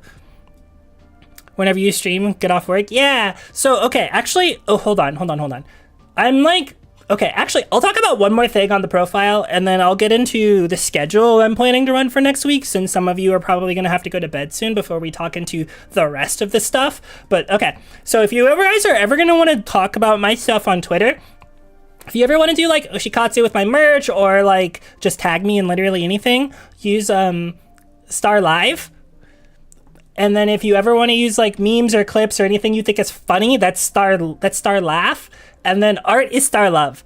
Please use my tags. It would be awesome if you guys gave me a reason to check them. That sounds like really silly, but when you're a really, really tiny VTuber, like a really, really super indie VTuber, like people don't use your tags for anything. So you never have any like reason to check your tags. And then it becomes like a self-fulfilling prophecy where people never use your tags. Thank you, Iris. You got it. It is a live, laugh, love joke. I think it's really good, personally. I'm really proud of it. I'm really, really proud of it. What was it that Jolene said about me being spiritually white? When are we getting Eat, Pray, Love? Whenever I get cannibalized by my Oshi. Yeah. I think you're right about being the funniest person alive. Fuck yeah. Awesome. Thanks. Okay, like real talk, I think I'm like a little funny, but only like when I have reference material to work off of. Daya mentioned, yeah, that's my Oshi. Well, one of them. I have a few Oshis. I would not consider myself like a Daremo Daisuki, but I have like 3 or 4 different Oshis that I love and respect for many, many, many reasons. Red Woman, yes, I adore the Red Woman. She's so cool and so funny and so silly and like the CEO of Weird Girls Incorporated. And okay, so one day I'll probably go on a huge rant about my Oshis, but in specific, all of my Oshis are big inspirations to me. So in specific, Daya inspires me to be weird. Like, in specific, Daya, more than anyone, inspires me to be myself, like as much as myself as I can be. I'm a pretty reserved person, actually. Like, it might not sound like it right now, but I'm a pretty reserved person, and I kind of hold a lot of things back. And I don't know, maybe I should be more cringe. Maybe I should be more free. Like, what if I was just more authentically myself all the time? I think that'd be awesome. So, like, she inspires me to continue moving in that direction and, like, be more me. Because she's really her, and she's so awesome. So, I just kind of want to be more me all the time. And I would like it if you guys watched over me as I tried to do that. Is all I will say.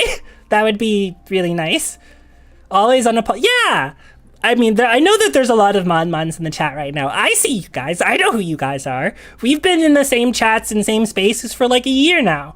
So I recognize you. I wasn't going to call you guys out on it, but like I recognize you, and I'm really appreciative that you guys stopped by and showed up and stuff. That's like, it's awesome, actually. Like, I was like really not trying to ask for that because, okay, this is also going to sound maybe really weird, but I don't want to like mooch fans off of my friends or my Oshis. Does that make sense? Like, I want people who watch me to watch me because they think I'm cool, not because like I'm a fan of my Oshi. Like, maybe that's how you meet me, and I think that's cool. But I would like it if you guys watched me because I'm me. That's all I have to say to that. That's that's not like leave the chat, obviously. Like, obviously. But like, when I'm in Daya's chats, I'm like literally just a fan, you know? I'm just another fan. I'm just another Mon, just like you guys, which is why I kind of want to figure out how to make that account more not me, but it's really hard to unbolt it from me at that time. Yeah, stay for the person and not the connection. You get it. Like, if you think I'm cool and you're like, wow, I want to watch her play video game, then please do. I would love to have you. But also, like, yeah. I hope that makes sense. Yeah, I want to have my own identity. And that goes for, like, all of my friends and all of the people I'm fans of and stuff. Like, I'm a very avid fan of the space, and I don't intend to stop being a fan just because I'm going back to being a creator. It's pretty hard to have me and not me be a fan of the stuff I am. There's a really hard line in a game that I really love that I played during my hiatus, where there's a character that basically says, the shit I love is the shit I am. And yeah, that's pretty true. I think that's true for a lot of people, where like the things that you love make up the person you are, basically. Like, obviously, if somebody insults the stuff you love, you shouldn't take that personally, like, obviously, because they're not insulting you. And if you do take it personally, that's bad. But there's a lot of a person that can be gained by studying the stuff that they love, you know? Does that make sense? You are a mosaic of all that you love. That sounds like a quote. Did you come up with that off the tome, or is that a quote? Am I calling you out for maybe making a quote? Yeah, if you can do it, you just do. Yeah, exactly. I think it's a quote, but unattributed quote. That quote is now attributed to Jolene Orenji. Congratulations, Queen, on your new fire quote. You love tall woman? Thank you. Oh. Okay, wait. I have one more story about Daya that's I think is fun. So I did actually get to meet Daya at a meet and greet for a very long time, and we had a very long, very cool conversation. So when I finally went to go take like a picture with her, I made sure to like make sure that I was shorter than her. This was hard, by the way. Like, it was an ordeal to make sure that I was shorter than her. Because for those of you who know, her height is listed as taller than you. And I'm very tall. So I was like, I need to make sure she's still taller than me somehow. So she's like 3 feet taller than me in the image we took. But also, I think that's awesome. It would be cool if there was a woman that was like 2 feet taller than me. That'd be awesome. Gotta keep kayfabe? Yeah, exactly. It was important. She found that very delightful, and I was like, that's awesome. You like to support your Oshi's friends? That's cool. So that's very awesome. I also try to support the friends of my Oshis too. I've been watching a lot of Luli recently, but that's for research. Well, she's also very cute, but that's also for research. If I return to writing, which I want to, there is a fanfic that I want to write of Daya and Lazuli specifically. I have Daya's permission to do this. By the way, I asked at the meet and greet, and she told me I could. So I want to do it. She's not here, so I can talk about what I wanted to do. And maybe that will motivate me to do it more. But, okay. So, permission granted? Yeah. So, okay. Were any of you guys there during their, I think it was their query stream, one of their query streams? Where, in specific, Luli did a bit about, Daya being reborn and, meeting her across different periods in time. And I was like, wait, that would be awesome, actually. So I specifically want to write something that explores that experience. But I want to write it from Lazuli's point of view. Not Daya's, because Lazuli is the one that lives, without her woman. So, the gaps in between, and the waiting, and the, wanting, and I want to write about that. And I don't I don't necessarily want it to be like explicit because that's not like my style. But I do want it to be like really emotional and really like charged, I guess. Of like all the feelings of like wanting to find somebody that's so important to you that you sacrifice so much for just so you could get to see them again, and yet you don't know when you'll get to. Because if you guys keep in mind, Daya's original lore is that she got isekai'd from the 1920s to the current day. So can you imagine being like this fish woman who, when your best friend slash, you know, Yuri, business Yuri person, like just kind of disappears for 100 fucking years? Can you imagine that? Like, can you imagine that? Man, I want to write it. Like, my creative brain soup has been empty recently, but God, can you guys imagine that? It'd be so good. I need to make it real. When you keep asking for more angst and the cup is already full. I think that the pain makes the good stick out, personally. But I also don't like writing like hopeless stuff. I really don't like hopeless literature, actually. Like, when stuff is too dark, it's kind of exhausting. So I like a balance. A balance is good.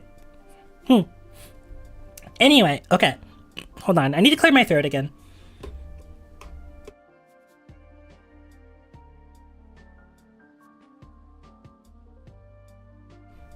Being born with like post-nasal drip is hell. I hope none of you guys ever have to experience this. Sorry, it's why I sound like a nerd. Anyway, yeah, it's not good. It's not good. No amount of hydration seems to save me.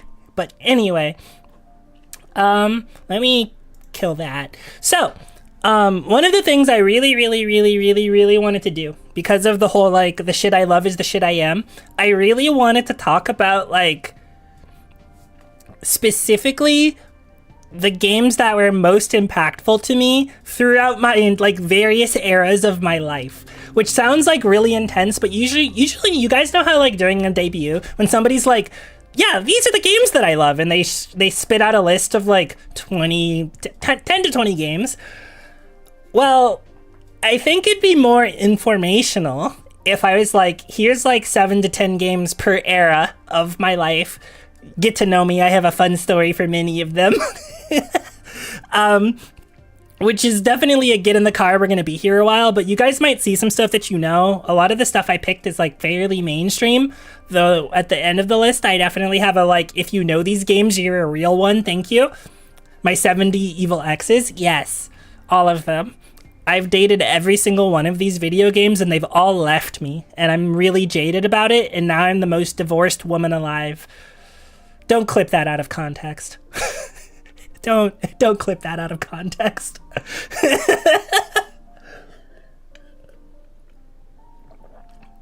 People just be saying things, and I'm people.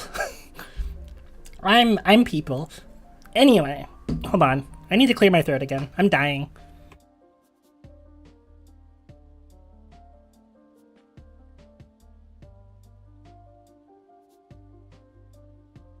Okay, I think that's about as good as it's gonna get for now. Hydrate. I've been hydrating.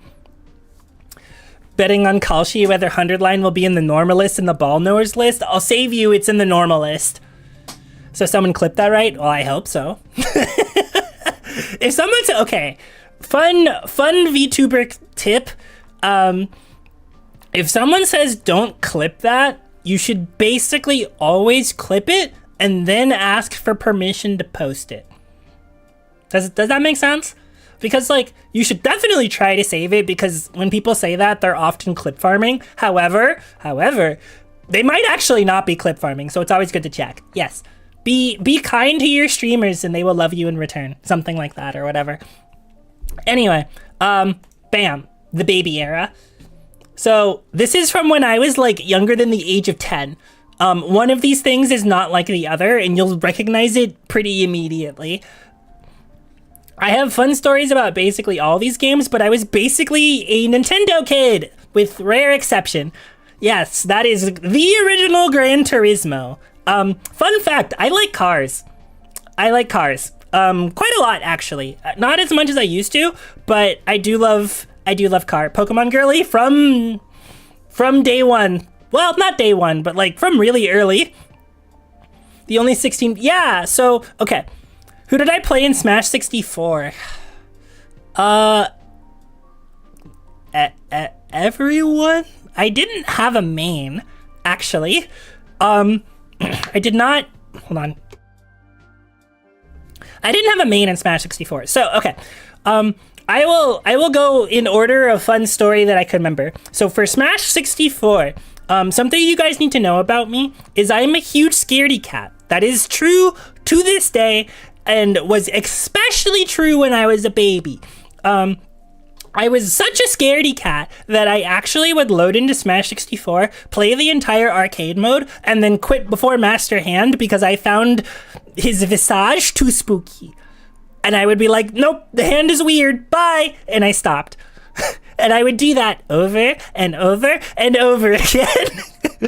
I would do it with all kinds of characters and all kinds of stuff, and I just couldn't finish it. And my dad was like, what is wrong with you? What is wrong with you? It's just a hand. And I'm like, I don't know, the hand is scary. So I just didn't. It took his glovature, yeah. Glove is freaky, man. And then it took a while, but I got over it eventually. But I just couldn't for a while. With Super Mario World, that's basically my earliest memory playing a video game, in which I specifically remember sitting on the floor of a house that we did not own, so it was like my aunt's house, I think, and playing Super Mario 64 with my aunt when I was like 2 or 3 and being really, really, really god-awful at it. Like, so awful. To this day, I've like never gone back and actually tried to beat Super Mario World. It just kind of stayed forever in my memory, etched as this like vaguely impossible game, which is stupid. It's a Mario. It's a Mario. But it's a good game. I don't doubt it. I mean, they make Kaizos out of it all the time. I was a baby. I didn't know any better. Exactly. You get it. You get it.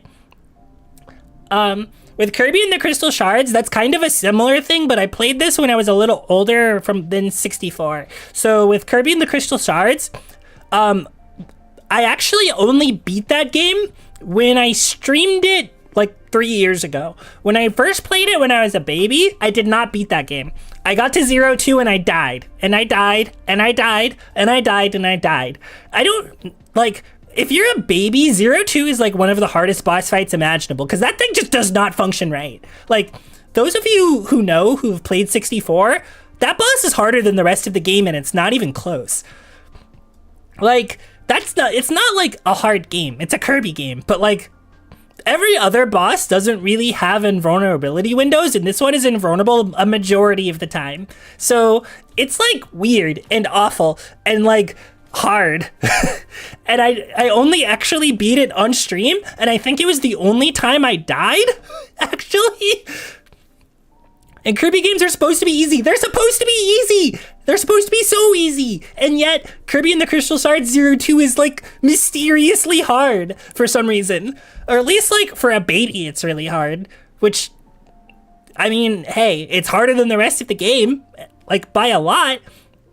Also, with Mario Kart 64, I need you guys to know, we're playing the multiplayer minigames. Yeah, the multiplayer minigames are so cute. You could listen to the boss music for longer. It still haunts me. Like, there's a couple Kirby themes that still haunt me. Specifically 0-2's theme and like Drossia Soul from Canvas Curse. Both of those haunt me. Okay, but with Mario Kart 64, I have a really, really specific memory with me and my dad and my uncle. And in specific, we all were convinced that Toad was the fastest racer. I don't know if like the real lore on this because I've never looked it up, but all of us were convinced of this. So like all of us would fight to become player 3 so that we could pick Toad. I don't, does this make sense? Like, same. everyone understands. I think everyone from the era understands. Everyone believes either Toad or Yoshi was like the fastest for some reason. Toad usually runs the fastest. Yeah, that makes sense. But in specific, I remember like when I was like somewhere between 8 and 10, I started beating my dad at Mario Kart, and I love my dad. Like, he is the reason I'm kind of a giant nerd today. He's enormous nerd, and you'll probably hear a few stories about my dad today and just in the future. But in specific, like, I started beating my dad at Mario Kart 64, and we stopped playing competitive games together. Because he couldn't handle that he was getting beaten by an elementary school student. To this day, Mario Kart is one of my like better games, but I don't have World, and I played it at a friend's house and I didn't like it. I was like, this is not my Mario Kart. I don't blame him. I don't either. Now that I'm like, if I got beat by an 8-year-old, I'd also be mad. Like, damn, what are they feeding the kids these days? This is the most dad behavior, and I love that for him. Yeah, listen, who wouldn't be salty if you got rinsed by an 8-year-old? Like, damn, this is like all the people in fighting games who get rinsed by a 15-year-old and they're like 40 and they're like, oh God, my reactions. Scared to play the new carts because of, oh, yeah, yeah. When I was a baby, my dad would ask me for help in complete quests in OSRS. You beat Ocarina of Time before your dad, and he never played a console game again. Oh my God. We were all up in here thrashing our dads and stuff. That's crazy. Gave him an existential crisis. I kind of did. He went back to playing EverQuest, actually, is what happened. He went back to playing EverQuest. Must be my time. Turns to dust. Yeah. Yeah, absolutely. With Pokemon, I think I'm going to mention a collective memory for anybody who played the game at the time. Who remembers Missing No? I think everybody should remember Missing No if you've played Red and Blue, but specifically the memory of like talking to your friends about it at school in the schoolyard. Like, who remembers that? Where like they were like, hey, there's this insane cheat you can do to get like all these rare candies or whatever. Or like the specific image of like reading the Nintendo Power to figure out how to do the thing. Like that era of video gaming. Like that's what Pokemon represents to me. Like the old super social, like you told your friend on the playground how to do the thing, and then they did the thing and they thought you were the coolest person imaginable. Like that's what it reminds me of. Never was able to get the glitch for it. I'm so sorry. Not many people had Game Boys. Oh, maybe this is a me being old thing. Like maybe this is specifically a me being old thing, which I'm not old, but I was in elementary school when these were real. Do you remember in Emerald that if the spaceships that a specific day you would get Jirachi? See, I was like partially out of Pokemon when Emerald happened. Like I played Emerald, but I was like, I remember at the time, specifically at the age that I specifically remember like everybody getting into Yu-Gi-Oh at the time and saying Pokemon was no longer cool. You got the glitch but had the wrong item in the slot? No! I'm so sorry.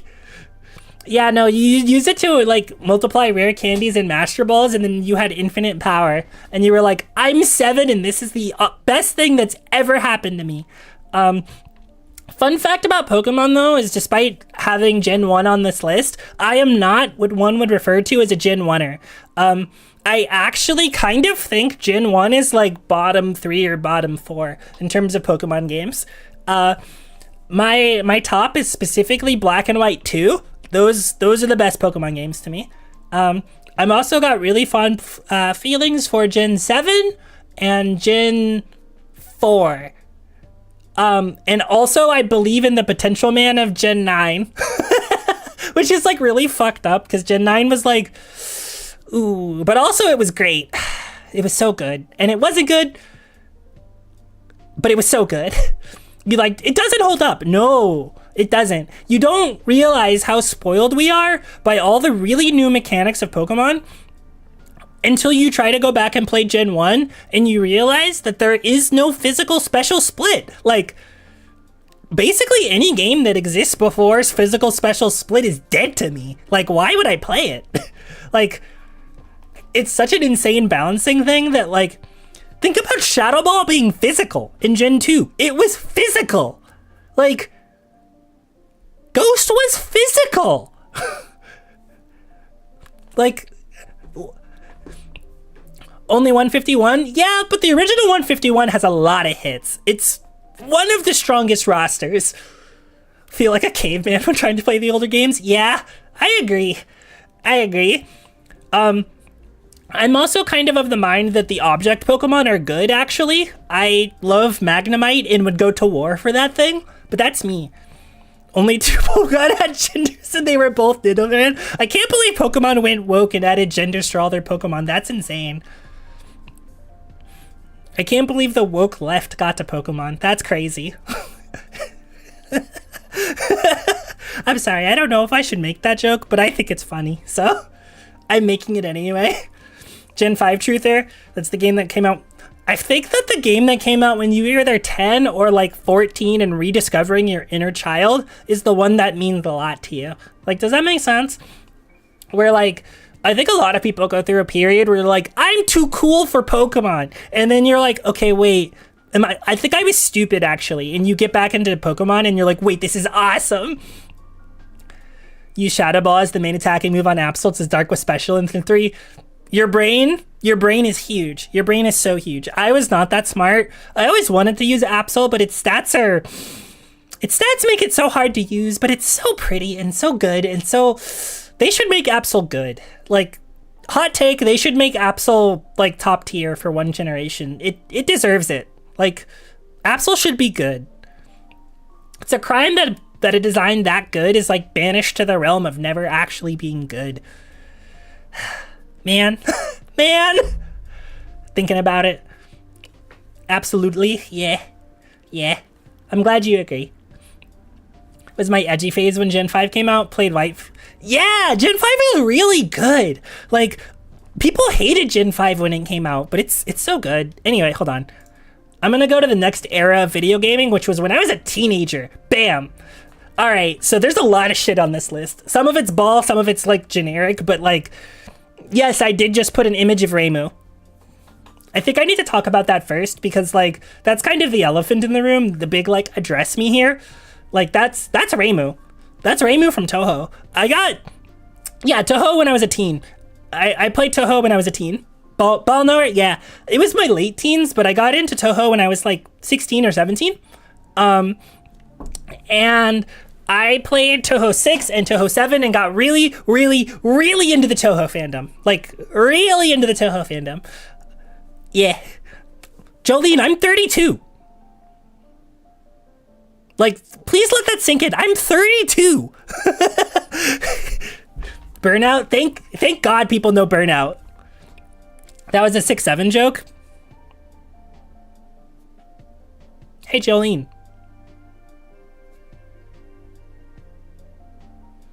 Do you want to have rights in my chat? Hold on. Do you want to have rights in my chat? I think you do, don't you? A little? Okay. Maybe? You're left-handed? That's unfortunate. Toho really is that old? It is that old, yeah. Toho is like, I think it's celebrating its like 25th anniversary or something like that. But when I got into it, I think Toho 7 was the newest Toho. Or maybe it was 10? It might have been, when did Toho 10 come out? Hold on. Google, save me! Toho Mountain, I can't spell. Of Faith release date. August 17th, 2007. Yeah. So it was Toho 10. When did Subterranean Animism come out? Hold on. Subterranean Animism. 2008. Actually, no, it was 12. I think it was 12. I think I was like late high school. Really was an early adopter? Yeah, no, I think it was like 12.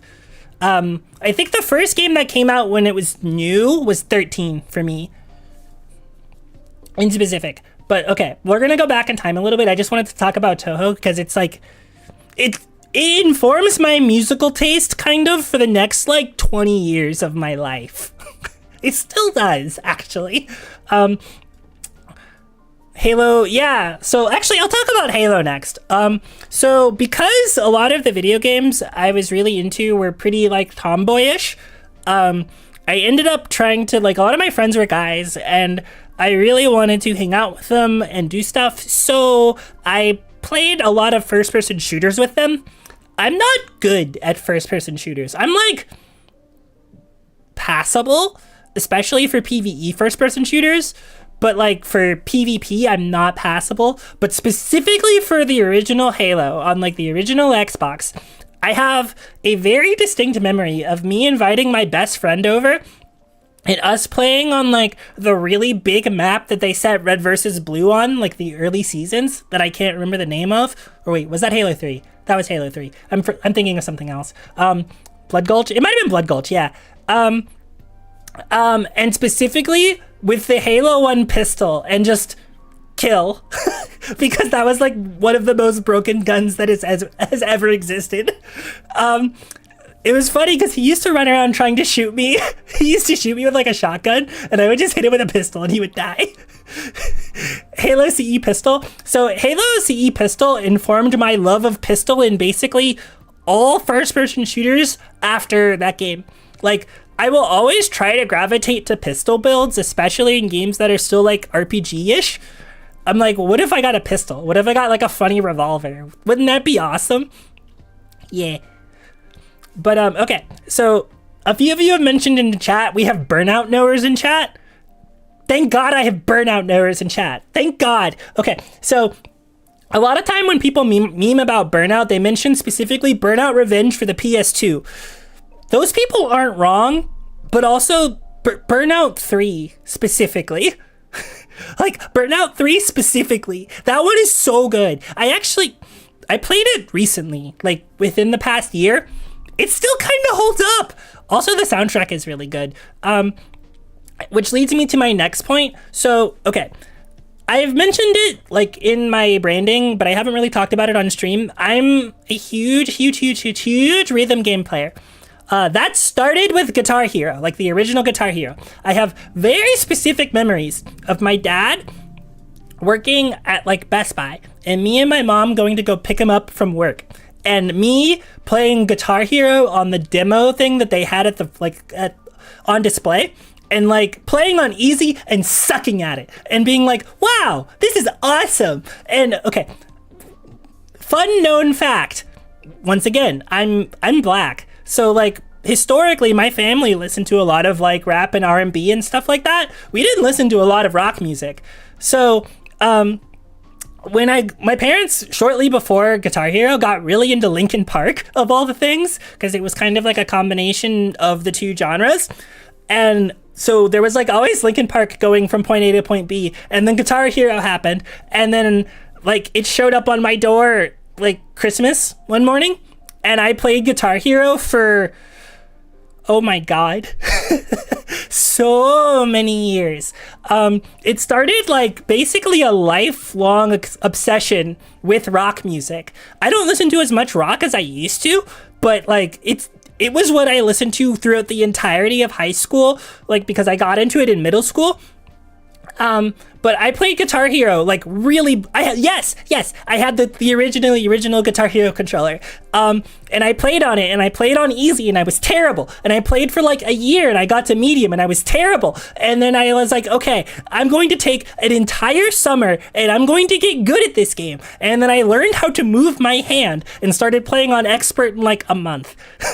And then the following summer, I was like, okay, I really want to get good at this game. So I spent an entire summer learning how to play Through the Fire and the Flames, which I was successful at. I did beat it. I learned how to do, like, the move hand thing in Guitar Hero 3 to do, like, the hammer-on pull-off thing. It was awesome. I love Guitar Hero. I don't have my peripherals anymore because I've moved too much and I lack the storage and kind of want to get into it again, but it's expensive. But, like, God, it's so important to me. Like, on Tuesdays, I usually stream a rhythm game, right? I do a thing called Tuesday where I stream a rhythm game. That's because of Guitar Hero. Like, strictly that is because of Guitar Hero. It's so important to me. Want Wii guitars? I would want probably one that works with the computer, but that's cool that you know a guy. Clearing through the fire and the flames is like a rite of passage for Guitar Hero players. Yeah, it really is. I think I like 4-starred it. I don't think I ever 5-starred it. I wasn't ever good enough to do that, but like I'll get into it when I get to the next screen because something else. It's a Kai 28. No, I'm not that good. I'm pretty good at rhythm games, as you guys may or may not see if you show up for the rhythm game stream I meant to show my schedule like 45 minutes ago. Oh no. Okay, hold on. Let me go grab it. Let me go grab it. We interrupt this programming to bring you the schedule for the next week. Let me go grab it. Where is it? In my folder, schedule. Bam. Wow, that is fucking enormous. Hold on. Stop being large. Schedule. This is the schedule for the upcoming week. So we're streaming Monday, Tuesday, and Wednesday. Yippee! At 7 p.m. each day, PST. So actually, I had another version of this schedule that I haven't saved. But the time zones currently are in Pacific, Eastern, GMT, and also technically Western Indonesia time. Janati art, yeah. It's like my profile picture in a few places. Jin drew me this fan art pretty early into my hiatus, actually, and it's a very important piece to me. I like it a lot. I also love Jin's art quite a lot. But yeah, so okay. So we'll get into the why of why I'm streaming all this, but okay. I will say for Tuesday, since it's a rhythm game stream, I'm debating currently doing those earlier. And the reason is, one, I would like to do more streams that accommodate like EU times, because there's a couple of EU acolytes, and except for the Sunday stream, they like cannot make it to my streams. Two, if I do like a early midday stream for a rhythm game, people can maybe tune in during work and just listen to me tap away at stuff, and maybe yap while I play music.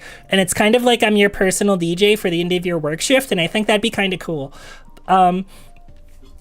But I do still kind of want to stream rhythm games mostly on Tuesdays, probably 3 Tuesdays out of the month, because there's a lot of stuff I want to get into now that I'm back, and we'll get there. But yeah, so Hades 2, Mustache, Rabbit and Steel, and Sunday I'm really excited for, where I'm going to basically true into the entirety of Hollow Knight in a single day. I think it will take me like 10 hours. 10 to 12 hours. I will also say this. I don't plan on asking for money very much because I think it's kind of cringe. However, I do have one single donation incentive for that stream, which is that if you pay me $100 collectively, I will add on the Path of Pain to the true end of Hollow Knight. I wouldn't do it ordinarily, but if you pay me $100, which will pay for a few important things for me because I'm currently unemployed, that I will do the Path of Pain. How much money do you need to give me for 112%? I can't do that in a single stream because I've never done 112%. Not EU, but Pacific time is a bit awkward. Yeah, it is. It's really late for EST people, but not with that attitude. Correct. Correct. I know it's really late for Eastern people, and I'm like sorry about that, or like people in like Brazil or whatever. But here's kind of the secret. There's less competition the later you start. Unfortunately, if I tried to start at say 6 p.m. PST, that's like competition. Everybody's still streaming at that time. Or like if I tried to start at say 5 p.m. PST, which is like prime time, everybody's already in the middle of their streams watching all their Oshis. Like maybe this is like a personal thing, but if I move myself slightly further in the night, people will be like, oh, I can wind down to a Salem stream, and maybe that's good, you know? My like vibe that I'm striving for is like a cool older sister type person that you relax with at the end of a day. Yeah, exactly. It's great for you? Hell yeah. Thank you. You can't schedule around everybody. You can try, but none of us have infinite time, and you just can try. Onesan, yeah. I want to be like Onesan coded, basically. I want people to see me as like a cool, reliable, somewhat girl failure-esque older sister who's trying her best, and you can get advice from sometimes because she has good takes. Yeah. That's kind of the vibe. Maybe that's weird to say, but like that's kind of the vibe. But anyway, that's the schedule. Okay. Originally, I will say the Rapid and Steel was not originally on the schedule. Thank you for joining. I hope you sleep very, very well. Thank you for joining. I appreciate it. Come by another time. But okay, Rapid and Steel was not originally on the schedule, but then I remembered it was releasing and was like, I gotta. What was originally on the schedule was actually Monster Hunter. Do any of you guys play Monster Hunter? Like, I do need to know that. Because one of the things I would like to do at some point is community nights. Currently playing Bun Metal. Ooh. But I would like to do community nights of some kind. Monster Hunter Wilds was the one that was on the schedule. And I like Wilds. I could also play World. I have a good file there. My PC Rise file is also pretty fine. I played all three of them, and I'm the rare Monster Hunter enjoyer that likes all three of them for different reasons,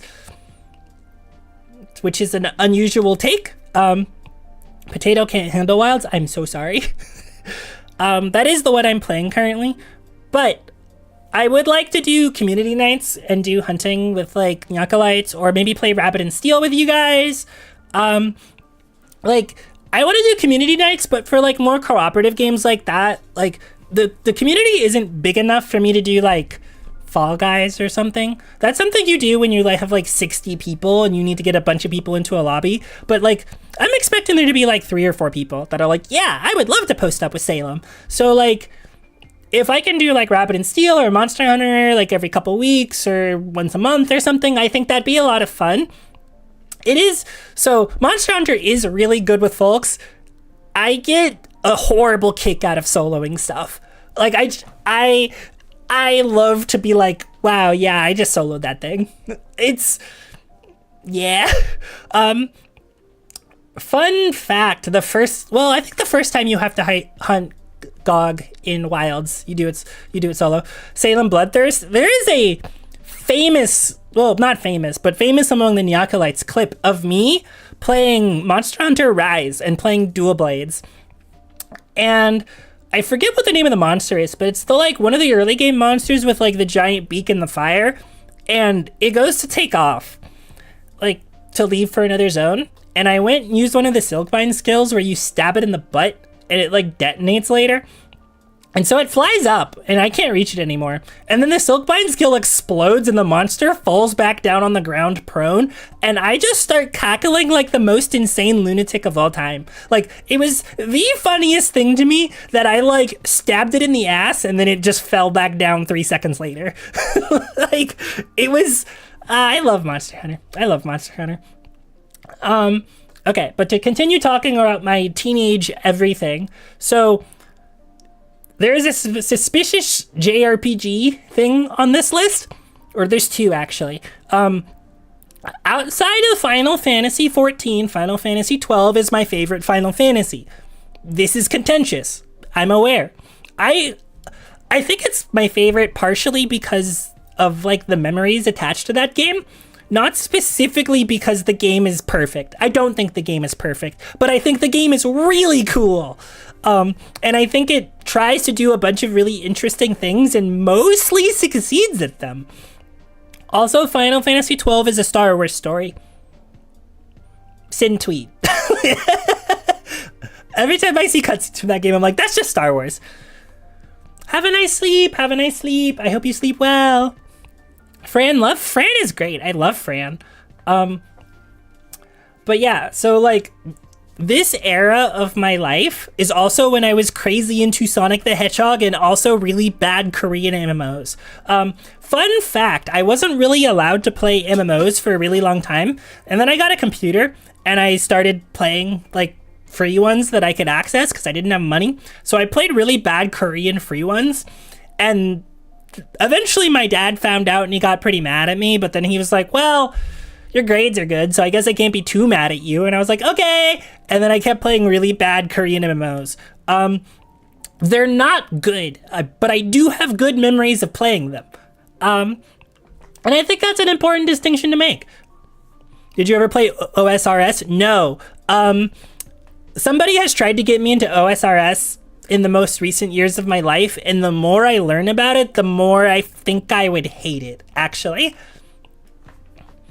The guy who rage quit MK64 to play EverQuest. I think he was playing EverQuest at the same time.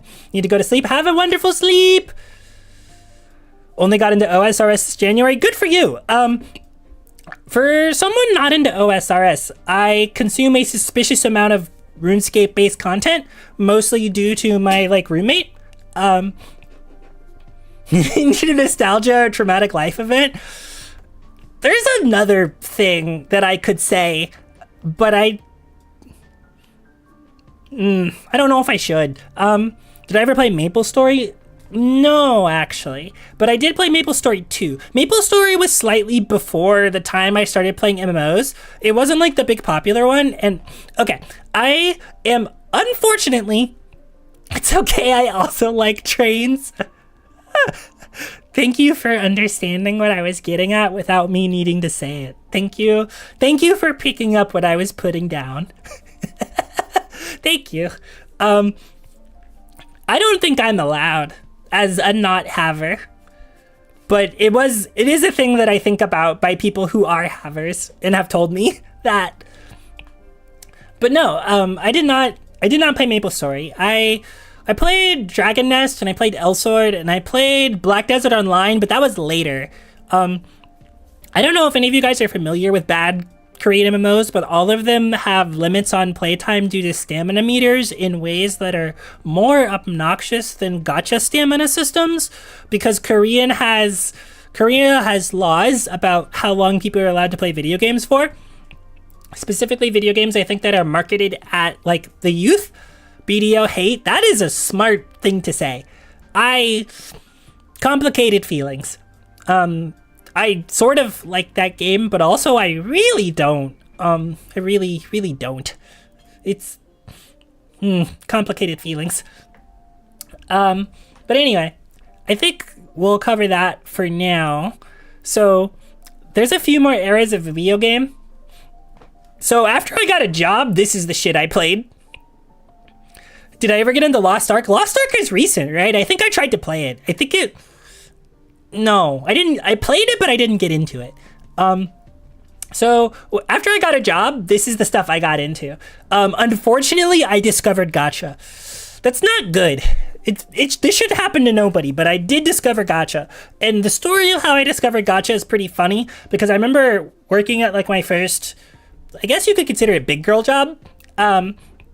And having a suspicious amount of time on my hands and being like, I wonder if I could play a game on my phone.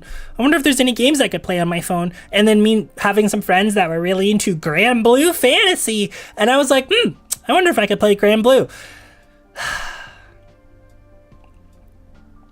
And then I played Grand Blue for like 6 years. Off and on. Mostly on, but like off and on. Played Grand Blue for like 6 years. Ooh. I'm free. Have you heard it's coming to Steam? Grand Blue? Yeah, actually, yes, I did hear about that. And I also heard that you can't transfer your account, which is insane. I was like, whoa. Hydrate? Yeah, I should. Actually, I might need to take an actual small break, if only to go refill my water, because I'm almost out of water. Big stretch. Have I played Do I Like Relink? Yes, I love Relink. I'm very excited for the new Relink DLC coming out in July. I will be streaming it as long as I have time. Like, yeah, that's on the list. Relink love, I'm a Cagliostro main. That's my girl. I love her. I love to throw rock at people and to throw statues of herself at people. It's awesome. She's great. I love her.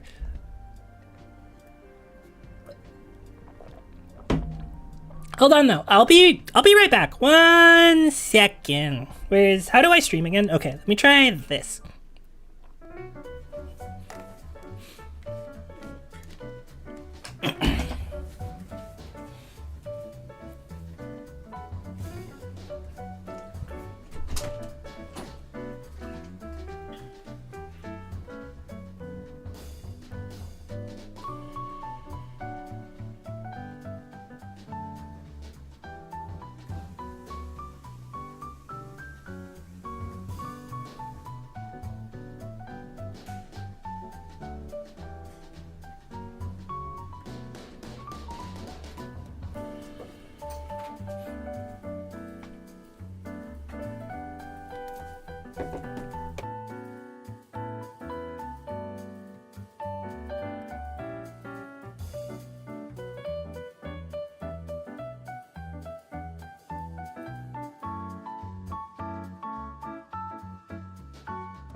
Did you guys really get hot microphone noises?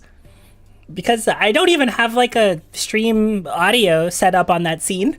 That's crazy. Maybe it was before it transferred, but damn, all right. Noted. I don't... OBS, what the fuck is wrong with you? Maybe you're just deaf? Like, okay, I can imagine if I got up before before the scene transferred.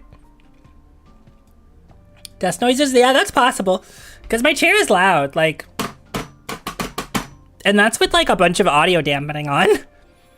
The S in OBS stands for silly. It sure does. It was probably before the scene transition, so I need to wait because there's like a half second. Okay. So we're gonna talk about the games I played when I was what weapon do I play in Monster Hunter? It depends on the game. So my first main weapon in World was Insect Glaive. That's my main. I like it a lot. I don't actually play it in the other games, but I play it in World. It's basically my favorite weapon in World. There are like 4 weapons I play in World, but I love Insect Glaive in World. It's so good, especially in Iceborne. Like, the descending dive that they added in Iceborne basically like fixes literally any problems that weapon could have ever possibly had in terms of fun. And then when they went to Rise, they made it so much. It's fine in Rise. It's not bad in Rise. I fucking hate it in Wilds though. I feel so strongly about this in Wilds. But in World, I play Insect Glaive, Dual Blades, Bow, and Hammer. In Rise, I play Dual Blades and mostly Dual Blades in Rise. Wilds remove it's complicated. They added back the aerial movement. The problem with Wild's Insect Glaive is that they want you to charge inputs while doing other inputs. Insect Glaive is maybe one of the only weapons in the entire game that they want you to play Claw. Like, they really want you to play Claw in Wilds because they want you to hold circle while pressing triangle for your combos. Like, you could not do that, but then you're messing up on like openings because you're supposed to use the charged. It's okay. Isn't that only the midair downward thrust? I'm thinking about the big combo that you do that uses all of your like extracts. Can you actually do that just with YB now, or can you only do that by charge? Because if you can do it just with YB, then it might be better. because it was awful to control. Okay, if you can do the big charge attack that uses your extracts with just YB, that's better. But I also don't like that you are competing with everybody else for wounds because you need them to get all of your extracts back. So your DPS gets like ruined if everybody else is greedy with wounds. Which definitely is like a play solo, play with people who are nice to you thing. But yeah, like I don't. Yeah, wounds being like it's so mandatory for Insect Glaive because their rotation basically just doesn't work without it. And I think stylistically, I think the weapon probably has more sauce than it used to. I think it looks cool, but I can't play it anymore, or it doesn't feel good to play anymore, or it hasn't. I did come back for Title Update 4. See, I didn't even know it was game changing for Chargeblade. I tried to play Chargeblade in World and then was a baby at the video game and got scared from coming back to it. But Insect gave player base. Thank you. Though my main weapon these days is probably Hammer. Hammer is what I main in Wilds. Hammer and Dual Blades is what I main. I picked up Gunlance very recently just to like learn a new weapon. And I thought Gunlance would be fun, and it is pretty fun, and I'm okay at it. I don't think I'm a good Gunlance player. The problem I have with Gunlance, and this is not a problem with the weapon, this is a skill issue on my part of the highest order.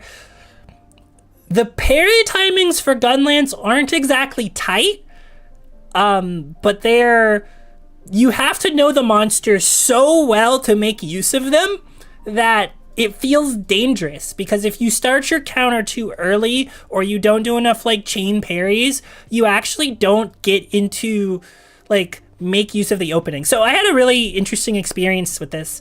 In specific, when I was fighting Steve, I fought regular Steve with Gunlance and was like, wow, this weapon like counters Steve. And then I fought Tempered Steve and I was like, oh no, never mind. Steve washes me if I'm bad.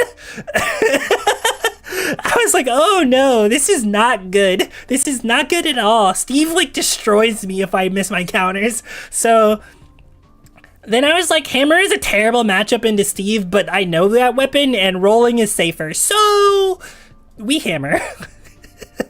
I should like build bows again, but eventually.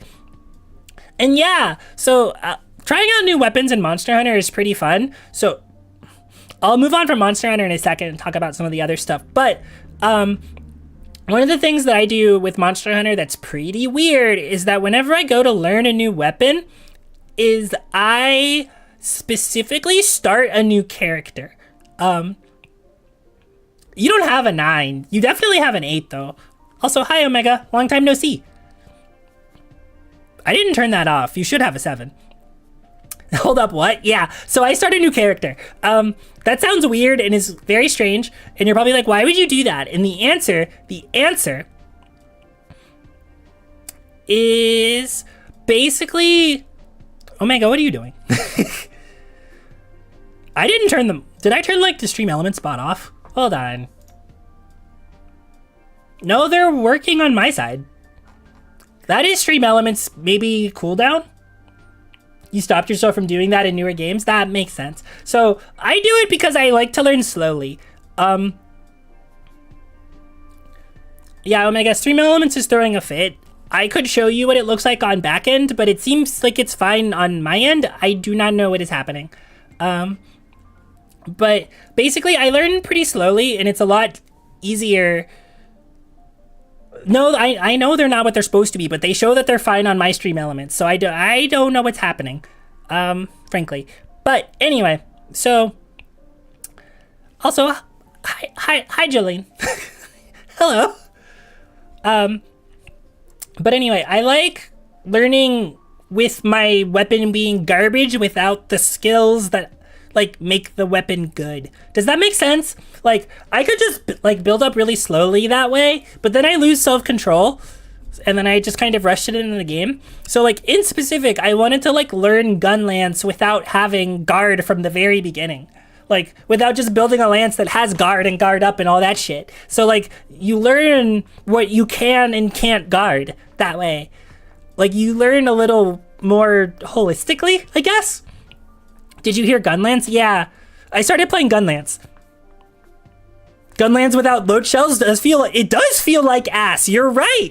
You build it into your kit as soon as you can, but like it's I think it's a fairer way to experience a weapon like from top to bottom and kind of give it the whole shake than just kind of like loading up into, I have this end game build, let me go hunt Steve. Excited to make noises. I don't play Gunlance a lot, but I did learn how to play it. And I'll bring it to stuff. Like if I'd probably bring it solo most of the time. You only touch bow and yeah, that makes a lot of sense for bow because you need to build elemental bows and that's a lot of work. Yeah, stamina skills too, makes sense. I learned bow in world with nothing. But anyway, let me talk about the rest of the games on this list instead of getting stuck on Monster Hunter for a while. So one thing that you guys should know about me is I love JRPGs. They are maybe my favorite genre of video game. They will not be streamed on the channel that much, with one exception that is coming soon. There's a couple RPGs I'm planning to play, but mostly not really long JRPGs. There's one exception that's coming soon, although it's decidedly not Japanese. It's very Japanese style, but it's not Japanese. But I love JRPGs, and you don't want 50 P4G streams? No. God, no. I will play the P4 remake when it comes out. I will have opinions on it, I'm sure.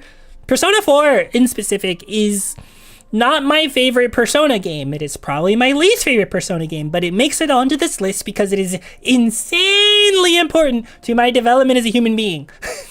Like, have you guys ever like found that sometimes a piece of media finds you when you need it the most?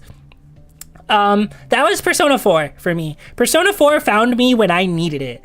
And like, if I look back at Persona 4, I'm like, there are some problems with that video game. But also, the me at the time needed that video game, and it's a good game.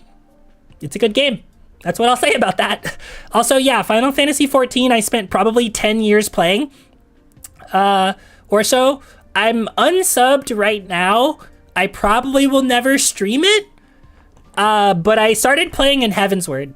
So, like, when Heavensward came out, I probably won't ever stream it, but I did play it a lot. I played it pretty consistently with, like, maybe 6 months breaks here and there until Dawn Trail.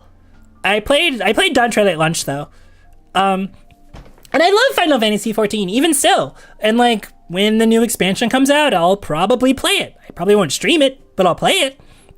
It's one of those things that like, if I had like a really big community, it'd be kind of interesting to do like community nights for like content and stuff, but I don't. So it's not something that I think would be as fun to stream. MMO streams are kind of specific because it's like knowers only, kind of. Although I've been watching not watching actively, but hearing about a talent go through Shadowbringers in Final Fantasy XIV, which is, oh my god, one of the best stories in a video game to exist. Just in general, they are not easy to stream. Neither are JRPGs, but like that can kind of be handled, but MMOs are so hard to stream. Unless you're like a dedicated MMO content creator, or you can like absorb the cost of streaming one, which I can't. So I'll talk about them from time to time, and I watch a lot of content about MMOs, but exactly, you're not gonna go, yeah, exactly. I would not stream Mythic Plus. Blech. Only if I was like yapping about stuff completely unrelated to that, but you're supposed to lock in, and I don't want to lock in. I want to lock out. Like, so I'm actually one of the rare people that played Final Fantasy XIV before I played World of Warcraft. Legion was the very first time I played World of Warcraft, which is probably wild to hear from some people. Normally people are like, wow, I played World of Warcraft during vanilla, or Wrath of the Lich King. No, I did not touch WoW until Legion. As such, I can't look at World of Warcraft with nostalgia glasses, like at all. I have complicated feelings about that video game. Started with Cataclysm because of people. I played a Worgen. What? Wrath of the Lich King legal server? Haven't played any MMOs. I would say like good, keep it that way, but that's not like fair. I think MMOs can be pretty cool, and I think they can be. How do I want to say this? I think. Yeah, so I think they're worth a try, but here's the thing. There's a content creator that I watch that basically exclusively covers MMOs, and he's one of the smartest content creators I think I've seen, especially in that space.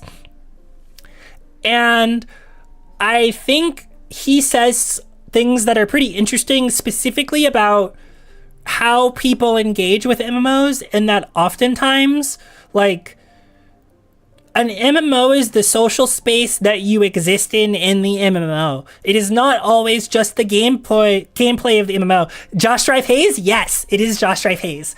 That is my extremely smart British man. I love him. He's so smart. His brain is so huge. His takes are always so good. But yeah, like, an MMO is the community that you find inside of the MMO. Oftentimes, the gameplay of an MMO is really repetitive or kind of boring or like whatever. And a lot of times these days, it's like even harder to find a community because the communities already exist and are oftentimes siloing themselves off. Not like 100% of the time, but it's harder these days than ever to find a community in an MMO. Which is part of the reason why every new MMO dies, is because it's full of people trying to hop to an MMO to find a community that they don't actually find there, and then it dies. Rip Ashes of Creation forever, actually. Jobs and crafting, but chatting with friends. Yeah, exactly. That's kind of the point. So, like, those MMOs were social spaces for a lot of people, and, like, a lot of social development gets stored in the MMO. Which, I mean, that happened to me too. I met insanely important people to me during the MMOs. Ah, Jess, good morning. Good morning. I was wondering if I was going to be streaming long enough for you to wake up and me still be streaming, and the answer was yes. Welcome to the stream. Hi. I hope you're doing well. You've tried to pick up a few in the past, but never got more than a few hours in. Yeah, so, yeah, it's hard. It's so hard. And, like, the opening of an MMO, kind of like the opening of, say, like a 3D gacha, is usually bad. They're not usually good. And yeah, you kind of need the community to start with, I think. You're so eepy girl. Understood. They've like fixed it 4 times and it's still not good, in my opinion. But I played Black Mage in 14, which is like bad for 60 levels, so yeah. But also, okay, 14 is weird because it is the most bizarrely paced JRPG in existence, where it is like not good for a long time, but all the not good stuff is still necessary because it forms context for the good stuff. Like Shadowbringers has the unfortunate distinction of being the story that made me cry the most of any video game I've ever played. Like, and it's not even close. Like, when I played Shadowbringers, I cried 11 times. 11! Like, I remember super specific instances of me being like, whoa, holy hell, this is so much. I wasn't expecting to care about these people, and I am crying my eyes out. An insane amount of debt? Yeah, it does. It takes so long to get to the parts that are good. It's like, I can't... So I love JRPGs and oftentimes can't recommend them to people because you have to tell people to chew through 40 hours of game that is mid in order to experience game that is peak. And with like Final Fantasy XIV in specific, they have to chew away for longer, and it's like, It's like 120 hours. Yeah, it's longer than that, actually. So Shadowbringers is like, so I've like speed run sort of the game, sort of, where you play like a healer and skip every cutscene. ARR is still 40 hours that way. Like, it is so long. Like, it might be closer to 35 now, or maybe like 32, but it's like 32 hours of just ARR. And then Heavensward is like another 18 to 20. And then like Stormblood, which people hate and I think is good, is like another like 20 to 25. Go experience Arkweld. Oh my god. I forgot that they put Arkweld in the video game. I still haven't done that. Filthy Story Skipper. I did not skip the story. I've never skipped the story. The story was why I played it, actually, because I'm a filthy JRPG gamer. So like, if I wasn't going to be invested in the story, I might as well have just have quit. Although I can't. So that's part of the reason why I never stuck with WoW and why it's so small. Like, the reason it's so small on this list is because like, I think the story of WoW is overall really bad. Like, at least from the point in which I played it. So, a real big difference between the way that, like, say 14 and say World of Warcraft tell their stories is, so Final Fantasy 14 is almost all macro story. It is all the big stuff. There is like micro story in there occasionally, but when I say like macro story, I'm like pretty much everything in 14 serves like this huge overarching plot. Like, even the stuff that doesn't seem like it serves the overarching plot, if the quest has a fireball symbol, it's important. World of Warcraft does not really have that.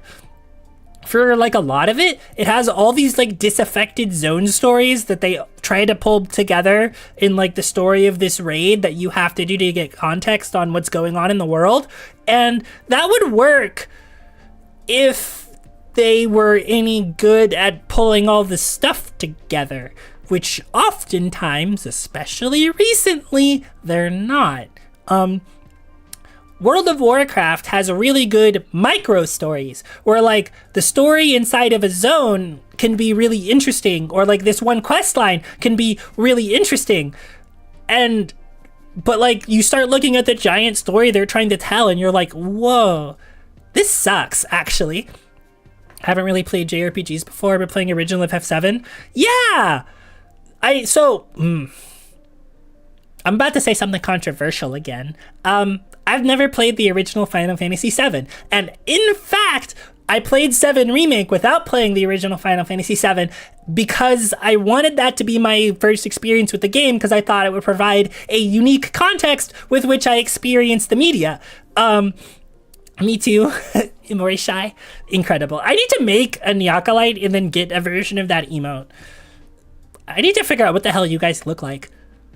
Think it's fair? Yeah. So like, I need to play the second one, but I think that's PS5 only and I don't have a PS5.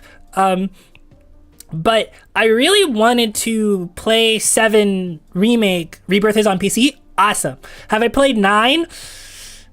No, but I need to. I know I need to. Not a huge Final Fantasy VII stan either way. See, I really liked Remake. Like, a solid 90% of it I thought was awesome, actually. Like, it was really good. But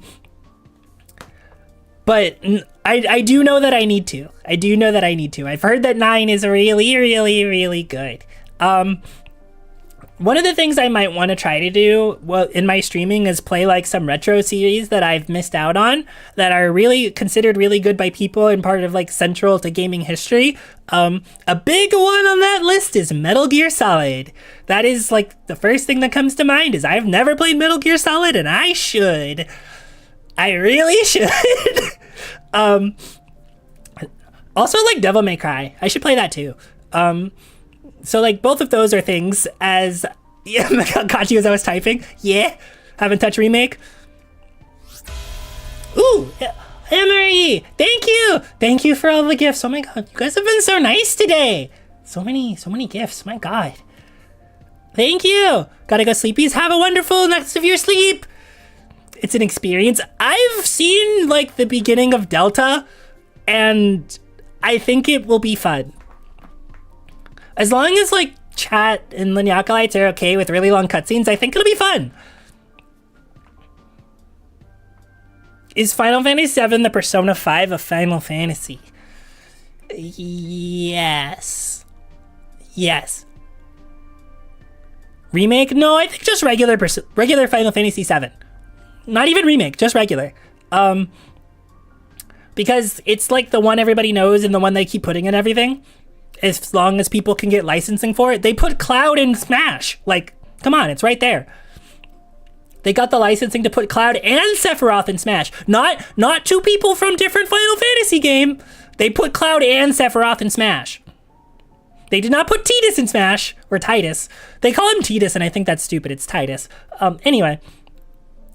It's 24-minute long cutscenes. Let's go! There's certain things are designed to mimic things. Yeah, I should. I know I'm supposed to start with like Metal Gear Solid, so it's on the list. I don't know when, but I want to.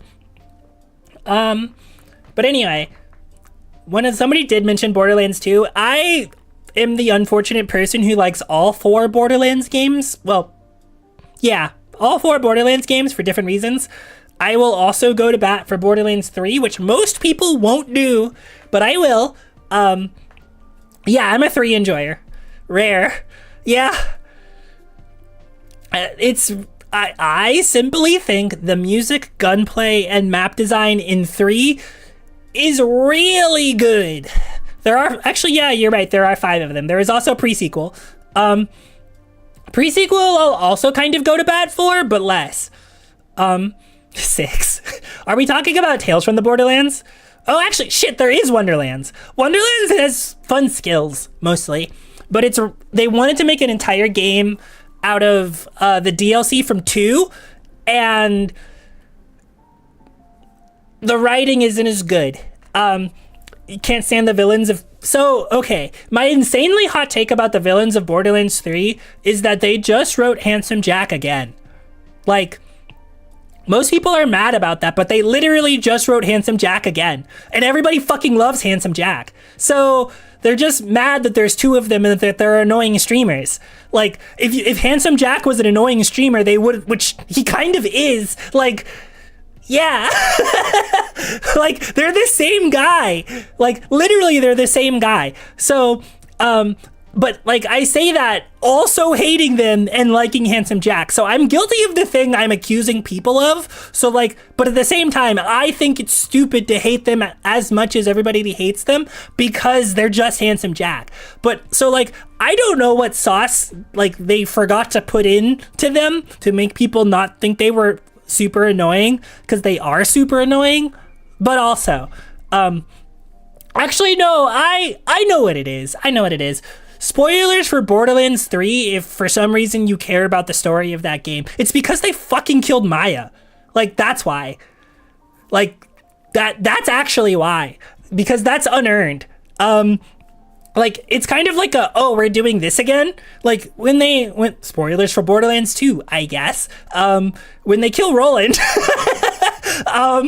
like, when they kill Roland, that, like, hurts and is good.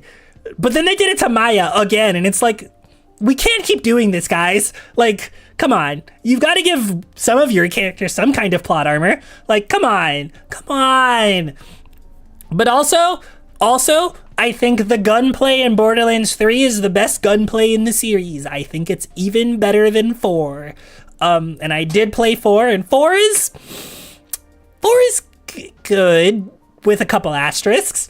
But 3 gunplay and skills is like, it's peak. It's just good. And actually, okay, the reason 4 has asterisks is because I think 4 map design is awful. Like, they made it an open world game, and I think that only hurts that game. You'll forget this by the time you get around to playing the games. Awesome. Yeah, no, I think making 4 an open world game sucked really bad. And the reason I say that is part of what makes Borderlands so cool is that they have really inventive and cool map designs with really specific environments. And we just didn't get any of that in 4. Like, we got 3 zones that look almost the same, kind of. We got the plains, but they're mountains, the cliffs, but they're mountains, and the mountains. Like... Like, we lost all of the really cool zones, and like 3 in specific is good because you go planet hopping in 3. Like, they were like, oh, instead of just making Pandora with a bunch of interesting places, we're gonna go to a bunch of different planets that all have different locales and different vibes and different everything. Yes, yeah, that's exactly it. They just spaced out the thing, and it's kind of the same thing because assets or whatever. And like part of it is that I think the Jacobs world, like Eden 6 in Borderlands 3, is like some of the best Borderlands that exists in the entire like series. Eden 6 is incredible. Like the entire thing. It's so good. And we lost the ability to get stuff like that when they were like, let's make Borderlands 4 open world. And it's like, oh, okay. Neo 3 seems to be doing it. Okay. Like, I don't think all open world games are bad. They're not like for me, typically. I can enjoy them. They're not typically for me. So like when I criticize them, it's coming from a place of like, this is a person that doesn't typically enjoy them. So take my hating with a grain of salt. If you like open world games, more power to you. I'm just a woman that has opinions. I don't typically like hating on things just to be hating on things. I like to at least become an ethical hater where like I've tried it and I think it sucks for specific reasons. I don't want to hate on stuff like just because, like specifically. And if I do hate on something just because, I'll at least say it's just because and call myself stupid while doing it. Like, you know, if you're going to hate on something, do it like for real. Like, become a knower and then become a hater. That's what I think. But also I think like hating on things is exhausting. So more people should talk about the things they love instead. Send tweet. So open world is hard to get right. Yes, I agree. I think it's hard to get right. But I think it could be fun. It depends on the game. But anyway. Oh, I will tell one more story about all the games on this list. So I haven't talked about it yet, but Rock Band 2 is specifically on this list. There's a really funny story with Rock Band 2 in specific where, like, my dad bought me Rock Band, like not the entire set, but like Rock Band. And when he went to do that, he was like, do you want the drum set? Do you think you'll ever want the drum set? And I was like, no, I think I'll be okay. I like playing the guitar. That's fine. At the same time, this was me trying to be kind because Rock Band 2 was really expensive. The box set was like $170 in like 2012 money. That's a fuck ton of money. Like, let's be real. That's so much money. So like me as a teenager, I'm like, no, dad, you don't need to do that. That's too much money. So like a year passes and I'm looking up like full combo drum videos on YouTube of people playing. And I'm like, whoa, these people are so cool. God, I wonder if I could do that. And then I was like, hey dad, do you think I could get the drum set? And God, I wish I could transcribe the look he gave me. He still makes fun of me for this, by the way. It's been like 15 to 20 years and he still makes fun of me for this. But he did end up buying it for me.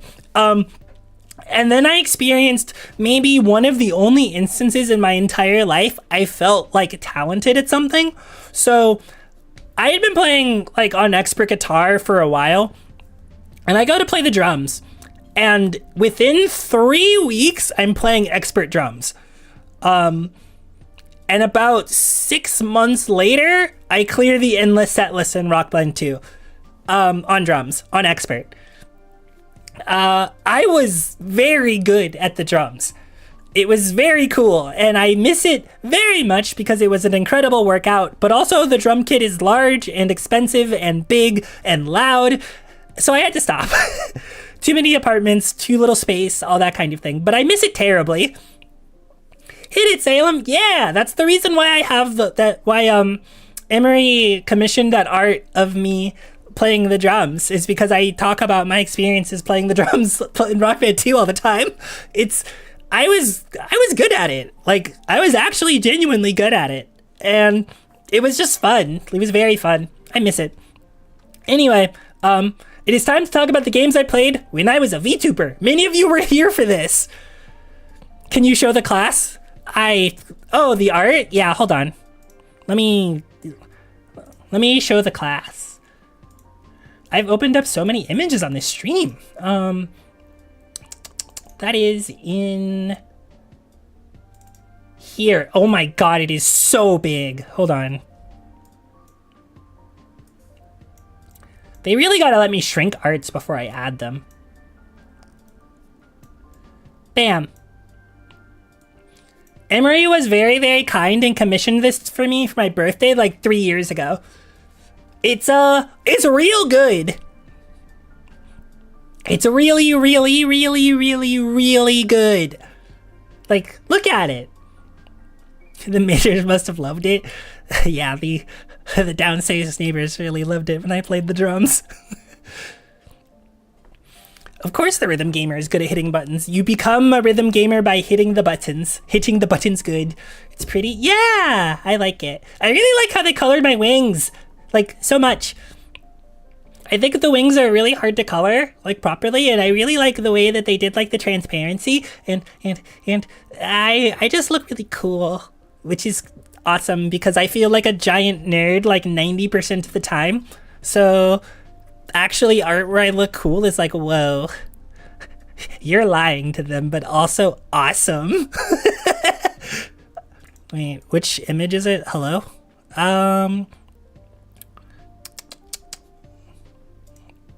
Did I add it? Oh, I did. Oh, there it is. Yes, there we go. Anyway, so, okay. This is all stuff I played when I was a VTuber. I streamed all of these except for one thing. So, I played a lot of indie games, actually, when I was a VTuber. I played a lot of mobile rhythm games, and I played Sound Voltex, because I have a Sound Voltex controller. I will get back into Sound Voltex eventually, I think. I think I'm also scared because it's been a while and I'm super rusty and I'm not good at it. SDVX, yeah, it's so cool, but it's so hard. It's so hard. I'm so not good at it. I'm like trapped at the 16 wall, and man, it's hard. The staff know you at your local. That's awesome. That's awesome. I don't really have like a local round one. Like I think I kind of do, but also not really. But I love rhythm games as a whole, and when I became a VTuber, I got really, really, really really into rhythm games. Mustache is front and center because that's the one that got me. A certain very famous blue shark put on a headband and was like, rhythm game, and I was like, I have not played a rhythm game in 6 years. I wonder if I could get as good as her. And then I played for 700 hours. No, that is not a joke. I think I have like 700 hours in Mustache, which we're playing on Tuesday, and you guys can see the fruit of 700 hours. I also have not opened that game since August. So I'm probably rusty, but I think it'll be fine. I think it'll be fun, and it'll be cool. I will probably play some more Pro Sekai because I love Vocaloid music.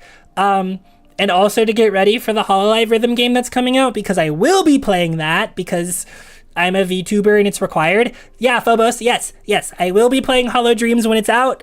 I don't know how much it will dominate the stream schedule, but I will play it. And I will give you guys my honest, like, mobile game, good at mobile game take on it. So yeah, I'm hoping it's good. I'm sad they're putting the song Calliope Mori Hates that she made in it, but, you know, music licensing rights and all that. But anyway, so I want to like talk kind of briefly about some of these, but like, so Hades, you guys might notice Hades 2 is the first thing we're playing after this stream, like on Monday. I still have to make the thumbnail for it. I don't know what that thumbnail is going to look like yet. I'm kind of freaking out about it, but hey, that's fine. Hades was the very first game I ever streamed. So like, that's tomorrow. Yeah, I have work to do. But Hades was the very, very first game I ever streamed. It's so important to me because it is like basically the reason I'm here. Is I remember like seeing VTubers and being like, wow, that seems really fun. And I remember like creating a dummy Twitch account and asking a couple friends of mine at the time to be like, hey, can you guys do me a huge favor and tune into this stream that I'm going to try to do, like to not necessarily anybody in specific, but like to you guys just to see if I like doing this. And they were like, yeah, sure. And I owe those friends kind of a lot, because that's kind of a crazy ask. But they tuned in and they watched me play Hades 1, and I had so much fun, like streaming it to them and showing off some of the tech and just playing it, being, I don't know, kind of mid at it. But I played it a lot, and it was the first game I played when I debuted also. So it's like, it's so important to me. So as far as Hades 2 goes, I have played it. I have not played the 1.0 though. I've played Hades 2 probably, what is my hours on Hades 2? Because they early accessed it, and I did not play 1.0 specifically because I was waiting to stream. So I have not played Hades 2 since August 27th, but I've put 103 hours into it. So anyway, I'll be starting a new file tomorrow. Yay! I want to know what they've changed, and I want to know how it feels to progress from 0. So we'll be doing that. That's how we're doing. We will at least be going until we see like the true ending. I think it will take 3 to 4. Depends on how long I stream. Like 3 to 5 streams probably. I don't know if I escape day 1. I'm gonna try. I'm gonna try. It'll be hard. Hades 2 I think is a lot harder than Hades 1 at the beginning, just due to the way it's balanced. And there's several runs when you're starting to do that game that you just kind of have to fail. But anyway, we're gonna play Hades 2, and that'll be awesome. Hollow Knight is crazy important to me because it gave me my second longest standing mod, and the first mod that didn't know me before I started streaming, which is Lunar. Lunar showed up at the beginning of the stream and then had to go to sleep for work, but she started watching during Hollow Knight, and like I played like 8 streams of that video game, and it basically gave me my early viewership actually. So like when everybody starts streaming, you've got to go to bed. Good night, Kevin. Have a wonderful sleep. I'm glad you're back. Thank you. Thank you for waiting, for being patient and waiting and coming back. It means a lot to me, actually. It's very sweet. But with Hollow Knight, like it gave me my early viewership. So like when you're a baby VTuber and you don't like have a ton of friends, like you have 3 viewers, like basically. Well, you're lucky if you have 3 viewers, and you're lucky if those 3 viewers say anything. So when you stream something and it makes the 3 viewers become 6, you're like, oh my god. And that's like life-changing. Like honestly, that kind of thing is life-changing. So like you could say that between Hades and Hollow Knight, those 2 games are why I kept streaming. So they're very important to me for that reason. Celeste is just a good video game. I played it while I was a VTuber. It's awesome. I love it. Hi-Fi Rush is like everything about Salem Starlight Channel that should exist, because that game is good. It is an 11-hour game that is peak at all 11 hours. A whole bunch of guys. Yeah. It's like, okay, like maybe this is the witch in me speaking, but I think about it like presenting to a class, right? Like all these people are in a classroom. How big of a classroom are you going to need to contain all these people? And if you're streaming to like 6 guys, you're basically guys, quote unquote, non-gendered. If you're streaming to like 6 guys, it's like a small tutoring session, and they're just kind of listening to you while you do stuff. And sometimes they say stuff, and it's awesome. And if you're streaming to like 12 guys, that's like, whoa. If you're streaming to like 20, that's like a whole class. That's crazy. That's like a whole classroom of people that on their own time decided to show up for you to listen to you talk about stuff and play a video game or do art or sing or whatever. Like, people forget how often, I remember seeing a stat on it years ago where like 6 viewers is like in the top 5% of Twitch. It's like, that's hard. Like, it's hard. So I don't know. I'm just always really grateful for any time that anybody decides that, like, yes, this is the VTuber I'm going to watch. Like, yeah, this is the person I'm going to choose to spend my free time with, because free time is so precious, like, for everybody. Like, I'm using my time to stream because this is a hobby for me, really. It's not a job. I don't think I'll ever get to make it a job. Sometimes I think about it and it sounds cool, but I think the more that I try to actively make it a job, the more I'll dislike doing it. So then I don't actively try to make it a job. I just kind of want to have fun with it and have fun with everybody and have them have fun with me and have us all have fun together. Yes. So it's kind of important to me to kind of try to like take it easy and do the things I like and, I don't know, put on a good face for everybody so that everybody leaves the stream with a smile and I've made people's lives brighter. Yay! All that stuff. Anyway, we will talk about the Armored Core. So Armored Core is a funny one, and I wasn't sure what to include on here, but Armored Core, I'm pretty famous for saying I don't typically like mech stuff, and that's like too strong. Like, don't like is too strong. It's more like ambivalence. Like, I'm not particularly attracted to mech anime or whatever, but I played Armored Core as a Donathon reward. And let me tell you, that game owns. Like, is real good. Like, I have not actually played or completed another FromSoft game, but Armored Core tells me that their studio has something. Like, AC6 is so good. It is so good. And maybe like, it's not like Dark Souls or whatever, but like, man. AC is so good. It is, like, I was like, whoa, yeah, this is good video game. Holocure, gotta work in half an hour, leave the bed. You probably should leave the bed. Thank you for stopping by. Get dressed, have a good day at work. Have a wonderful day at work. But, okay, Holocure I played solely because it's like, well, I was an enormous Hololive fan. I'm not really an active Hololive fan anymore, due to my Oshis graduating. Oops. But it is a game I respect deeply and I think is extremely cool and is probably maybe the best of its genre, honestly, and it's free.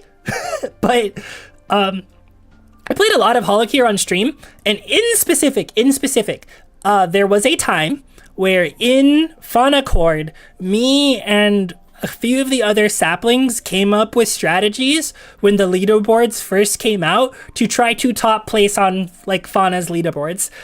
I got to rank 3 on Fauna's leaderboards during their earliest lifespan. For like, I think it was Endless on stage 4. Endless stage 4 Fauna, I think I was rank 3 for maybe like a month. Something like that. There's been new tech that's been discovered since, but like, yeah. I still remember the saplings I talked to about that stuff, but like, will I, like, every patch that comes out for Holocure, I 100% it. Holocure is the reason that my room is on fire right now, actually, because I got a new CPU to play that game properly. With Fauna, it was really easy to survive. Yes, asterisk.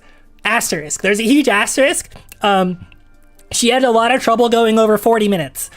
Like, 40 minutes was kind of a death plane, because of the enemy density. It's probably not anymore because there's like changed builds or people have figured out new stuff. But back at the builds we had in the day, 40 minutes was like kind of a kill plane, and making it past that was really hard. Like, mostly because, to get into small specifics, it's because one of her skills relies on her not being touched, like, at all.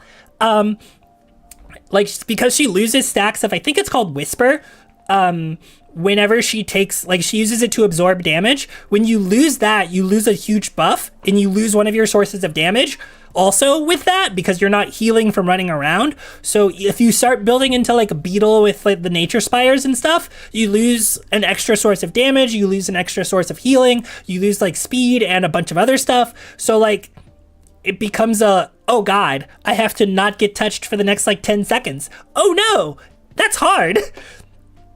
So like the best people for surviving were people that could survive while being touched. She needed to actively not be touched, which became very difficult at that point in time. But I don't know. It's been forever since I played it, and there's probably new tech, so whatever. So there's a thing with like text that's probably blind because you can't see it at this size, where it says Trails of Cold Steel. Trails was my pandemic JRPG. I got stupid into the series when the pandemic happened. I did not stream it, but I did play a majority of it. So like it says Trails of Cold Steel and 2 and 3 and 4 and 0 and Azure and Reverie and Daybreak, which are all the ones I've played. Each one of those is at least like a 60 to 80 hour JRPG. Some of them are closer to 100. It is all one story.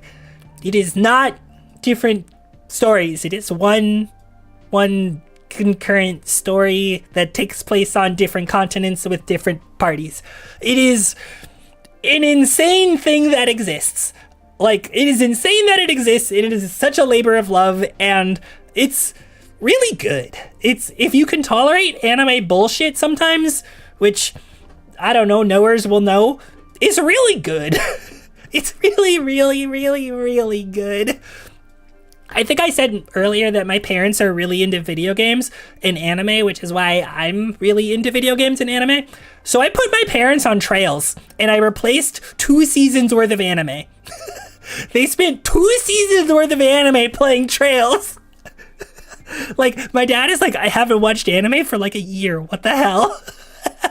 His backlog for other video games piled up so high because he was playing Trails. It is so funny how much like video game there is in those video games. They're good though. They're good. I need to finish them, but they're long, and I need to play Daybreak 2, and I'm tired. Which is like a very JRPG thing to say, I think. Here, let me... Oops. It is... Alright. Jolene had to go to bed, but this is where 100 Line is. This is all the crap I played in my hiatus. Mostly really long stuff. So 1, I got really into Uma Musume. I'm still really into Uma Musume. I don't know that if I'll stream it, but I probably should post my Umas in the Discord. Because I need to Uma before stream tomorrow, because I need to get ready for the champions meeting, because I have been slacking really hard. Uma! Yes, I have a shelf on my I have shelving that's dedicated to Uma. I love Uma Musume. I also really love 100 Line. I have not 100%ed that game. I've probably 40%ed it. There's a lot of game in that video game. I think I have like 120 hours in it. I think I've only seen like 7, 8 of the routes. I need to go back to it, but the game is big. The game is really, really big. Some people have called it the first game to be worth $60, and like, they're memeing when they say that, but like, it is so much video game. You got your good enough for 3 for the CM. What even is Aquarius? Like, what even is Aquarius? Lots of long games here. Okay, so you guys need to know why I went on hiatus, because you guys might not actually know. So I worked for the same company for 8 years, and then the company exploded, basically. Like, it stopped existing, and I lost my job. So I became unemployed. And that's why I started playing very long games. I got a contractor position about 8 months later that lasted for 6 months before I got laid off again, which is where I'm at right now, in between employments after getting laid off again. I need to become employed, but also, man, working sucks. Like, we all know this. Working sucks. Unless you, like, do something you love, but, like, not in a way that it destroys your love for it. Because, like, okay, I'm pretty sure everyone's heard the saying, like, what is it? Work what you love and you'll never work a day in your life or something like that. It's not exactly that, but it's something similar to that. You like my job. Yeah. Even when you like your job. And I was content at my job. I did not love my job, but I was content. And I would have worked there for another 20 years had the company been successful, and that would have been like fine. But yeah, so I played a lot of very long games in the hiatus era. A lot of very long games. I also got really into Toho fan games, which, yeah, there's some really good Toho fan games. There's a few jobs where that actually works out. Yeah, it takes a certain mindset. Like, you have to be like a workaholic, I think, and also love your work. And that can also breed other things. So I think it's just kind of person to person. And all we can ever really hope is that somebody finds a job that they don't hate that makes enough money for them to live comfortably. That's kind of the hope, right? Which, all of that's pretty in short supply these days. But, you know. Amen, yeah. We are making points here. But, okay. So, I also played the entire Atelier Ryza series while I was on hiatus, and then I also went back and played Atelier Rorona. I've not played the other two in the Rorona franchise. I need to, but time. They're long. Well, okay, they're like 35 hours. It's not short. It's not long, but it's not short, you know?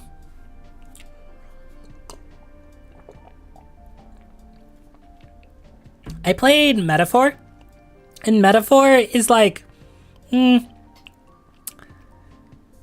Metaphor is the best gameplay in a Persona-style game that exists, that I've played. And I don't think it's close, like, from that developer. I think the plot is fine to good, if not a little heavy-handed at times, but the gameplay of that game is really good as far as, like, turn-based RPGs go. And, like, the way the classes work, good video game. Like a Dragon Infinite Wealth, good video game.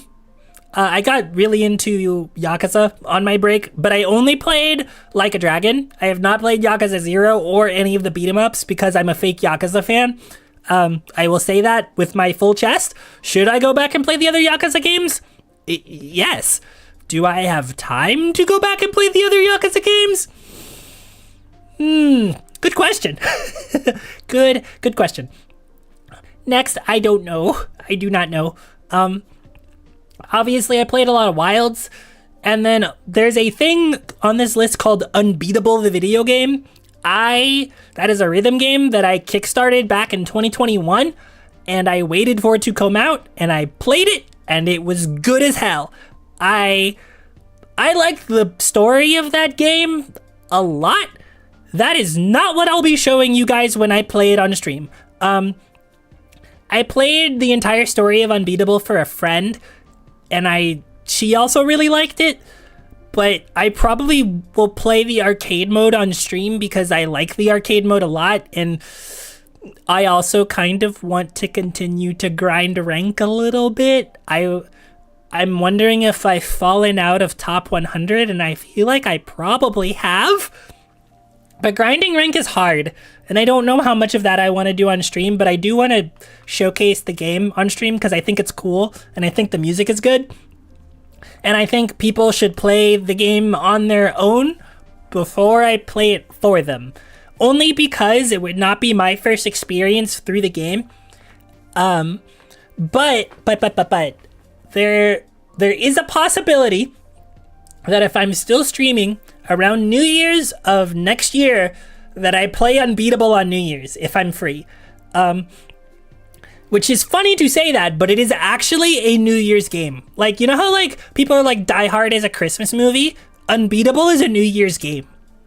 So there is a chance I play Unbeatable on New Year's, like the story. And I start it on New Year's Eve and I finish it on New Year's Day. That is a thing I might do. But until then, if you want the story of Unbeatable, you got to play that game yourself. It's good. It's real good. It says some things about creation and art that I think are really impactful. It is messy in a way that I think is beautiful. And I think that's awesome. Like, to mention famous VTuber Calliope Mori, I heard from a friend who heard from a friend that she named her album Disaster Piece, like the one that just came out, because she basically thinks she's still trying to make her masterpiece and she might never. And the thing that she's making is messy, but it's her. And I think that's pretty cool. I actually think that's pretty cool. Like, the act of creation and creating anything is super messy. Have to head off for dinner? Thank you. I'll actually be wrapping up the stream pretty soon, I think. Have a wonderful dinner, Phobos. Thank you for hanging around. Thank you for hanging around. But yeah, so I don't know. I think creation as a thing is pretty messy and pretty cool. And I think accepting like the mess is like important, if that makes sense. Oh God. Okay. I have one more thing. Well, two more things technically, but I don't want to wear my voice out before tomorrow. So we'll see. We'll see how long I keep talking. But anyway, so this is a list of deep cuts I don't expect anybody to know, but if you do, thank God. This is all stuff that I think about probably once every 3 months. Custom Robo, we have a knower in the chat. We have knowers in the chat. Let's go. Custom Robo and Crosscode. Crosscode is so good. Custom Robo is so based. Thank you for understanding.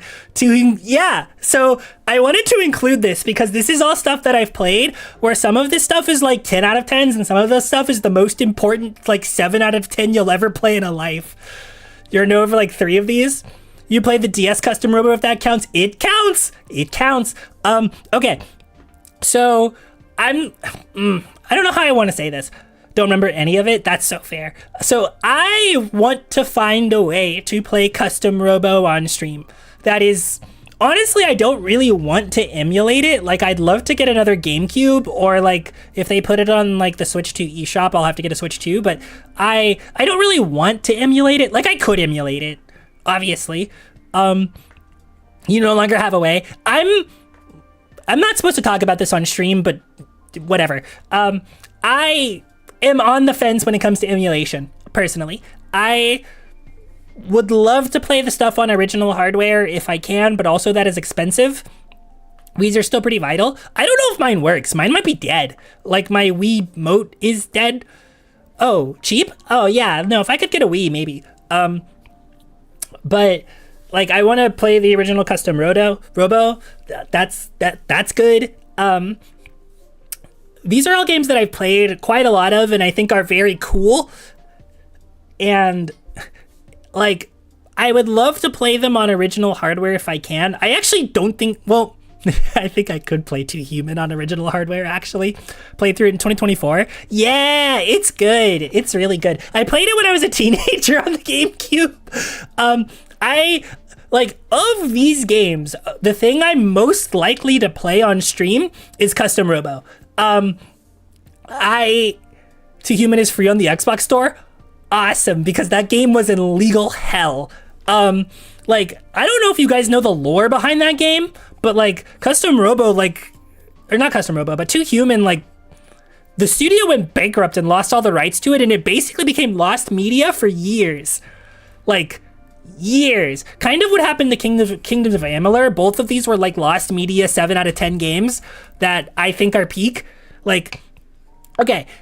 So are you guys on board with the idea that a 7 out of 10 can be like peak for somebody? Like, sometimes you play a 7 out of 10 and you're like, this is awesome. Like, I think both 2 Human and Kingdoms of Amalur are like that. Like, they're 7 out of 10s, like, specifically, but also they're awesome. And you know what else is like that? Xenoblade Chronicles 2. Xenoblade Chronicles 2. Actually, no. Xenoblade Chronicles 2 is the best bad video game I've ever played. But like that's how I want to say that. Like Xenoblade, like I don't know if you guys are familiar with Xenoblade Chronicles 2. I love that game, but I cannot recommend it to anybody. It is the most disrespectful game of your time that I've almost ever played. They make so many horrifically baffling decisions when you're like, why did you do that? Hello? Like, anybody who's a knower, just the Ursula quest. Why is her event quest like that? Why is her event quest like you love Xenoblade more than you like your friends? I think that's fair, honestly. I've only played Chronicles 2 and like half of 3, and 3 is a much better game, but for some reason I never finished it and I don't know why. But like 2 is man. 2 is like, I don't know that I would call it a good video game. I really don't. But it's a deeply impactful video game, and I think it's really cool in the things it tries to do. And I think the combat system ends up being really fun. And 3's your head slop love. That's so real. It's like head slop and gem at the same time. It's good. Like it's that's so real. That's so real. But I like a lot of these games. So actually, none of you guys seem to be knowers of this game, and it's not Running Wild because that game is questionable to begin with, but also I like old PS1 trashy racing games, so that's why. Best watched played by somebody who actually knows what any of it is. That's so real. Still like Metroid Other M. Love the games you love, even if people say they're bad. But okay, I want to talk about Radiata Stories. I don't know if any of you guys are knowers of Radiata Stories. This game is so interesting to me because it is maybe one of like the largest projects or scoped things I think I've ever played. Knower but not a player. Okay, I'm gonna talk lightly about it because I don't really want to spoil it too much if anybody goes to play it after this. But okay, Radiata Stories is a PS2 era RPG where you play one guy whose name is Jack. He very stereotypically joins the Knights and then gets kicked out of the Knights and joins the Mercenary Guild, and you start your life from there. The big deal about Radiata Stories is that much like an MMO world would function, all of the characters in Radiata Stories like have their own schedules and agencies and like recruitment terms, so that like it has so many missables. Like you have a party of 4 people, and across the entire game I think there are well over 100 recruitable characters. They all have very specific things that they do and very specific stat spreads, and you recruit them at whatever level they actually are, and they level at normal rates. But like you can recruit most everybody, and they all kind of have a thing that they do that would frustrate you a lot. It's good to play with a guide if you're like a completionist type, but I think it's so interesting that they like created this game where like you join the Mercenary Guild and you meet like this extremely cool 40-year-old grizzled war veteran guy, and like if you follow his like side quest chain through these chapters, you can recruit him. And with like the earliest you can recruit him, because his window is pretty small, it's like you're like level 25 or something, and he joins at level 45, and it's like he's insanely strong. PS2 era BG3. I have not actually played Baldur's Gate 3, so I can't like compare to that, but it's like they wanted to create the sensation of like you making friends with the town people and those town people becoming your party. You have a BG3 hot take? Oh no. Spit your hot take. I haven't played it. I'm a neutral party. But like Radiata Stories also has 2 completely different endings, and then like a post game and other stuff. It's just like a massively scoped project, and I think it's really fascinating. I don't even think the gameplay of the video game is particularly good, but I think the way that you recruit characters is really interesting. It's fine, but worse in every way to Original Sin 2. Ooh, That is a hot take. I played like a third of Original Sin 2, but I think I played it in 2020. And the problem with playing Original Sin 2 in 2020 is that the world was very depressing in 2020. And Original Sin 2 is really dark fiction. And I was not mentally equipped to be playing dark fiction in 2020. I was really not. So like, I just kind of put it down, but it's good. I just put it down. Play BG 1 and 2 instead. I could do that. As much as I love RPG, like tabletop type games, I feel like their rigidity in the systems would like frustrate me a little, because I'm kind of big, like I've played tabletop with people and I'm a very collaborative tabletop person where like my goal is to tell the most interesting story for both me and everybody else at the table, like whether I'm DMing or a player. Like I'm an embarrassingly active player at a D&D table. I really want to find ways to engage with the DM story and engage with the plots of the other characters as long as people let me do that. So I will try both like during a session and out of a session to find things that are interesting, like for characters to do together or threads to tie together or all that sorts of stuff. So I really like it when I play with other active role players, which my last D&D session was a really active DM, one really active role player, me, and then two really passive role players. Like no real shade to them, but they were very much like, we're going to let you guys drive and we're here to fight. And one of them definitely like was not paying attention, because this was like a Discord D&D game, and I'm like 90% sure they were playing video games during, like off to the side during session. And not even like second monitor content video game, I'm thinking like first monitor content video game.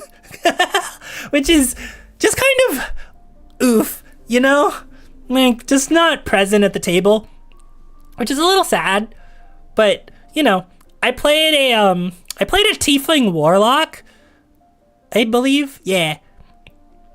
A tiefling warlock whose name was Andrea, and I typically gravitate to playing Hexblade warlocks because I think it's really cool when the caster hits you with a weapon and the weapon is made out of magic. I think that's awesome. That's my favorite thing. That, you know, probably makes sense. I think melee mages are very cool. I don't know. I always like it when I manage to convince the DM to let me use a two-handed weapon as a warlock. Like, they're like, yeah, nothing could possibly go wrong with giving you a greatsword. And I'm like, yeah, no, nothing. Nothing could possibly go wrong. We're going to make that cast from charisma. Yep, that'll be fine. We are going to smite with it. Yep. You've given that guy a lot of HP. What if I smited him? Like twice over. Wouldn't that be cool? And they're like, no, and then I do it anyway. Is it broken? Not really, because I'm only good at fighting one large guy. And I'm not good at fighting many small guys, but I'm good at fighting one large guy. Tank mage, best mage? Yeah. Tank mages are cool, but I like it when they're squishy, because I like the like threat of I can get up close and personal and do a bunch of damage, but if they touch me, I explode. But I also really like character stories around people who acquire too much power and can't control it. I think that's also fun.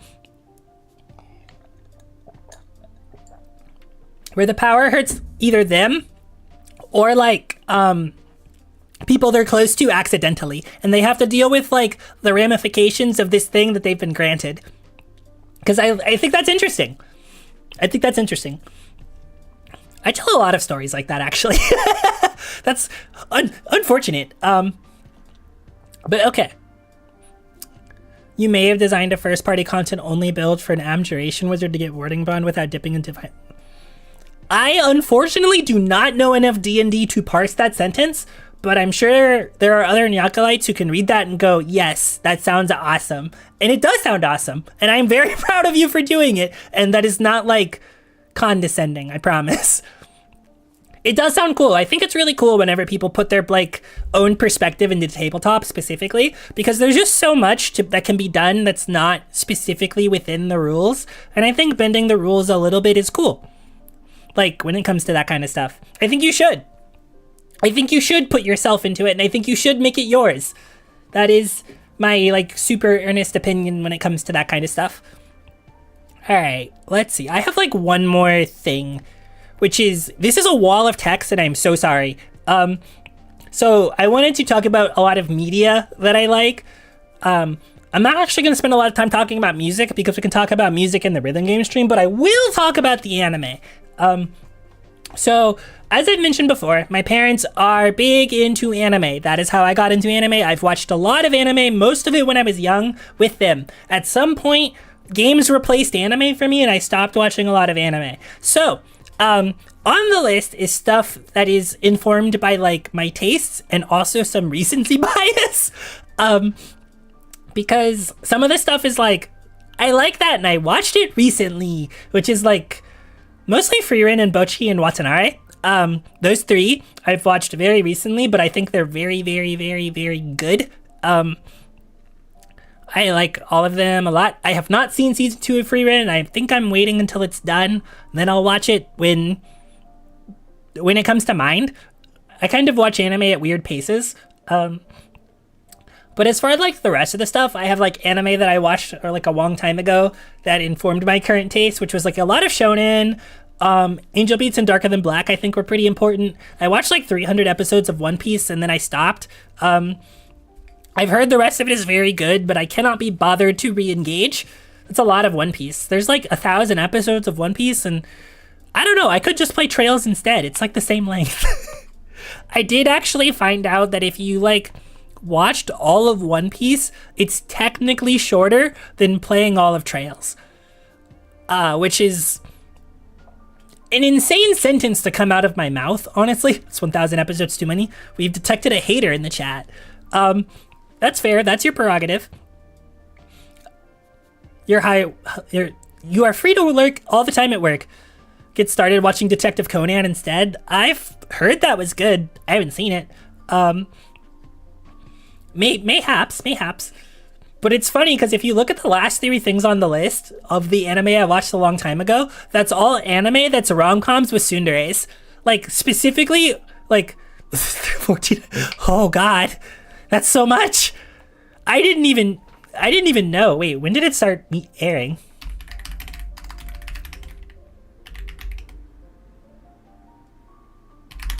Detective Conan first season release. Oh, that's 1996. Oh no. That's so much.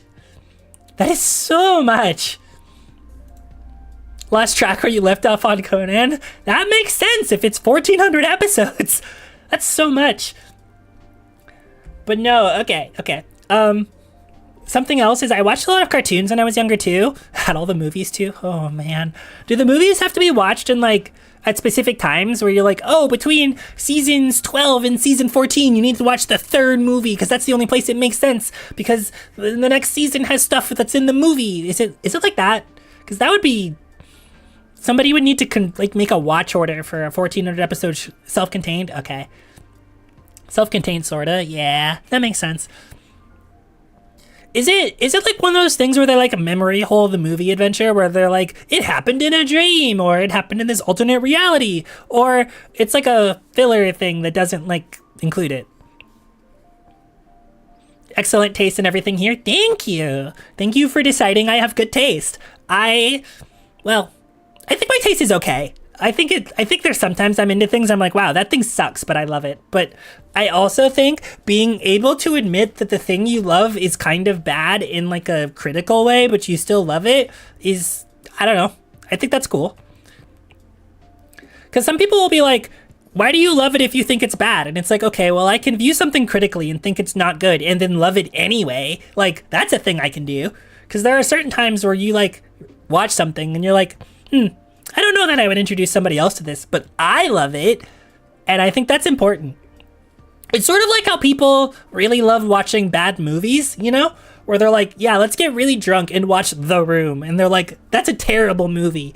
But also, you know, that is my slop. Yeah, exactly. Okay, so people, like, slop became, like, the word of the year. But I need people to understand sometimes slop is delicious. Like, sometimes that's what the doctor ordered. And that's the thing that heals you. Like, that's just how it is. Slop is sometimes delicious. It's not always bad. So like when people say friend slop, it's like, well, yeah, playing games with your friends is awesome. Now, I don't like a lot of the friend slop that gets released, but that's because a lot of it is horror adjacent, and I'm so bad with horror. Which is gonna be real funny when in 2 weeks I put a horror game on the stream. Spoiler alert, I am streaming a horror game in like 2 weeks. Yeah, it is. I think I'll be able to play it, and I don't think I'll scream, probably. But it should be interesting. I did buy it in preparation of streaming it. I will. A lot of it is jump scare slop. Yeah, no, this is an RPG, so I think it should be better because it shouldn't really be jump scare slop. It should be like a mixture of body horror and psychological horror and crazy amounts of missables and decision making. I saw my Oshi play it and I thought it looked peak, so I was like, yeah, we will. She didn't finish it, so I decided I would hop on and finish it. It looked good. And okay, so lore. Higurashi is my favorite anime. You tried playing Soma alone and you're afraid to progress. I could not play Soma. I couldn't do it. I've watched a lot of people play both Silent Hill F and Silent Hill 2. I've been watching a lot of people play Resident Evil and other really old PS1 survival horror games. I think third-person survival horror is something I might be able to play. I don't know about first-person horror, though. Do you have any feelings about Fate? Fate Stay Night? Fate Stay Night is my dad's favorite anime, and I like it a fair amount. I think Unlimited Blade Works in specific is really fun and interesting and good, but I haven't played Grand Order, and I haven't seen like Fate Zero, and I haven't seen a lot of the auxiliary stuff, but Fate's cool. I did tell you weren't allowed to watch Higurashi because I thought it's a horror series, but I thought the torture scenes would like screw with your mind, basically, because it gets really gory at times. But actually, wait, you played Silent Hill F. Yeah, if you played Silent Hill F, you can watch Higurashi. You gotta watch the other Fate series. People be saying things. I probably do. But no, actually, I think too deep in the Fate rabbit hole and it goes really deep. Yeah, I've never played Grand Order. It is one of the few old gachas that I've never touched in terms of like the major anime ones. But yeah, no, if you've played Silent Hill F, you could watch Higurashi. I'm actually rewatching Higurashi with a really close friend of mine. And man, we're watching the original version. Still holds up. So man. There's so many interesting things they do. Fate is like the image of the woman touching the pond, except it's poisoned. I think Fate is cool, personally. I swear Fate is worth reading. I believe you. I really do. I don't know that I'll read it. Okay, so full disclosure, I have pretty bad ADHD. And what I mean by that is when you're like, hey, Salem, I need you to hop on this piece of media, I can't even reliably hop on the media that I want to enjoy and start. So, like, if the drive possesses me, I will hop on. But please understand that if I don't engage with the media that you want me to engage with, it is not a slight on, like, you or your taste. It is that I can hardly convince myself to play the video game sometimes. It's like 60 hours. So like, that sounds like a lot, but also not really. I play JRPGs. I will lock into a 100-hour JRPG and demolish it in 3 weeks if the hyperfixation hits me. Like, I don't. So, unfortunately, like, okay, one of my goals, and I will probably do this at another time. But one of my goals is to get re-medicated for ADHD medication. And this is getting into a little personal, I guess, but I tried to get medicated for ADHD and they medicated me for depression instead. Which, like, I do have depression, but I wanted help with the ADHD first and they wouldn't do that. So I just have been tanking unmedicated ADHD for the last 20 years. I need to fix it, but as people who live here know, the American healthcare system is a fuck, and I'm unemployed, so it's extra a fuck. So one of my goals for this year is to try to get medicated on ADHD stuff, because that would, I don't know, I think that'd fix me. I don't know if it will. It might. I think it fixed me. But yeah, we're gonna try. There's a couple other things, but we're gonna try. But yeah, I specifically say that to say that, like, if you're like, hey Salem, hop on this media, I might, I don't know, I'll try, maybe. Like, it's no slight on me, like, blowing you off. It's just that, like, sometimes I can't even play the video game that I want to play. So it be like that sometimes. It be like that. So, okay, let me close that. And that was basically what I had for today's stream, which lasted for 3 hours and 40 minutes. The Salem does not control the brain. I try to.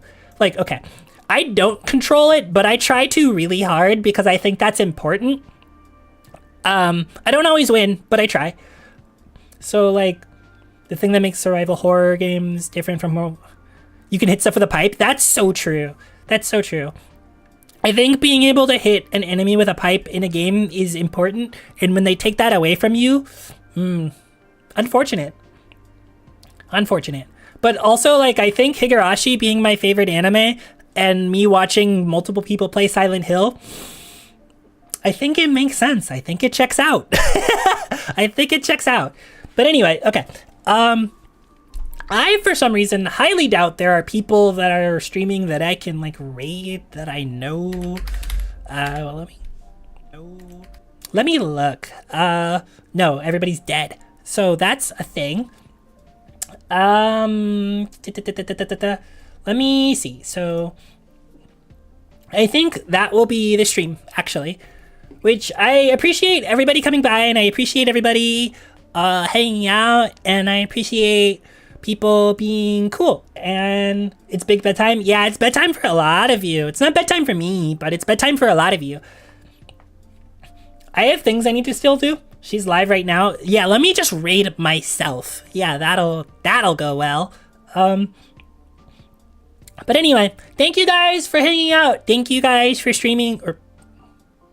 Wow, that's embarrassing. Thank you guys for hanging out, and thank you guys for dropping by. And I hope to see many of you guys at some other time. And that would be tomorrow, because I'm playing Hades tomorrow. We are video gaming, and I have to try to not be weird about the fact that I will be video gaming on stream for the first time in a year and a half. But yeah, I'm very pleased to be back. I'm very happy. And let's hope that this time I have a really long time before anything weird happens.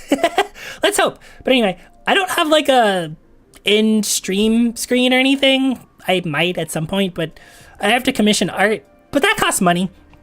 So I will see you guys some other time, which is tomorrow, hopefully. Obviously you don't have to stop by, but I hope you do. And I will see you guys later. Don't jinx it. Well, you know, excited for the rest of the week. Thank you. Thank you for dropping by. Take care. Have a good evening. Sleep well. See you next time.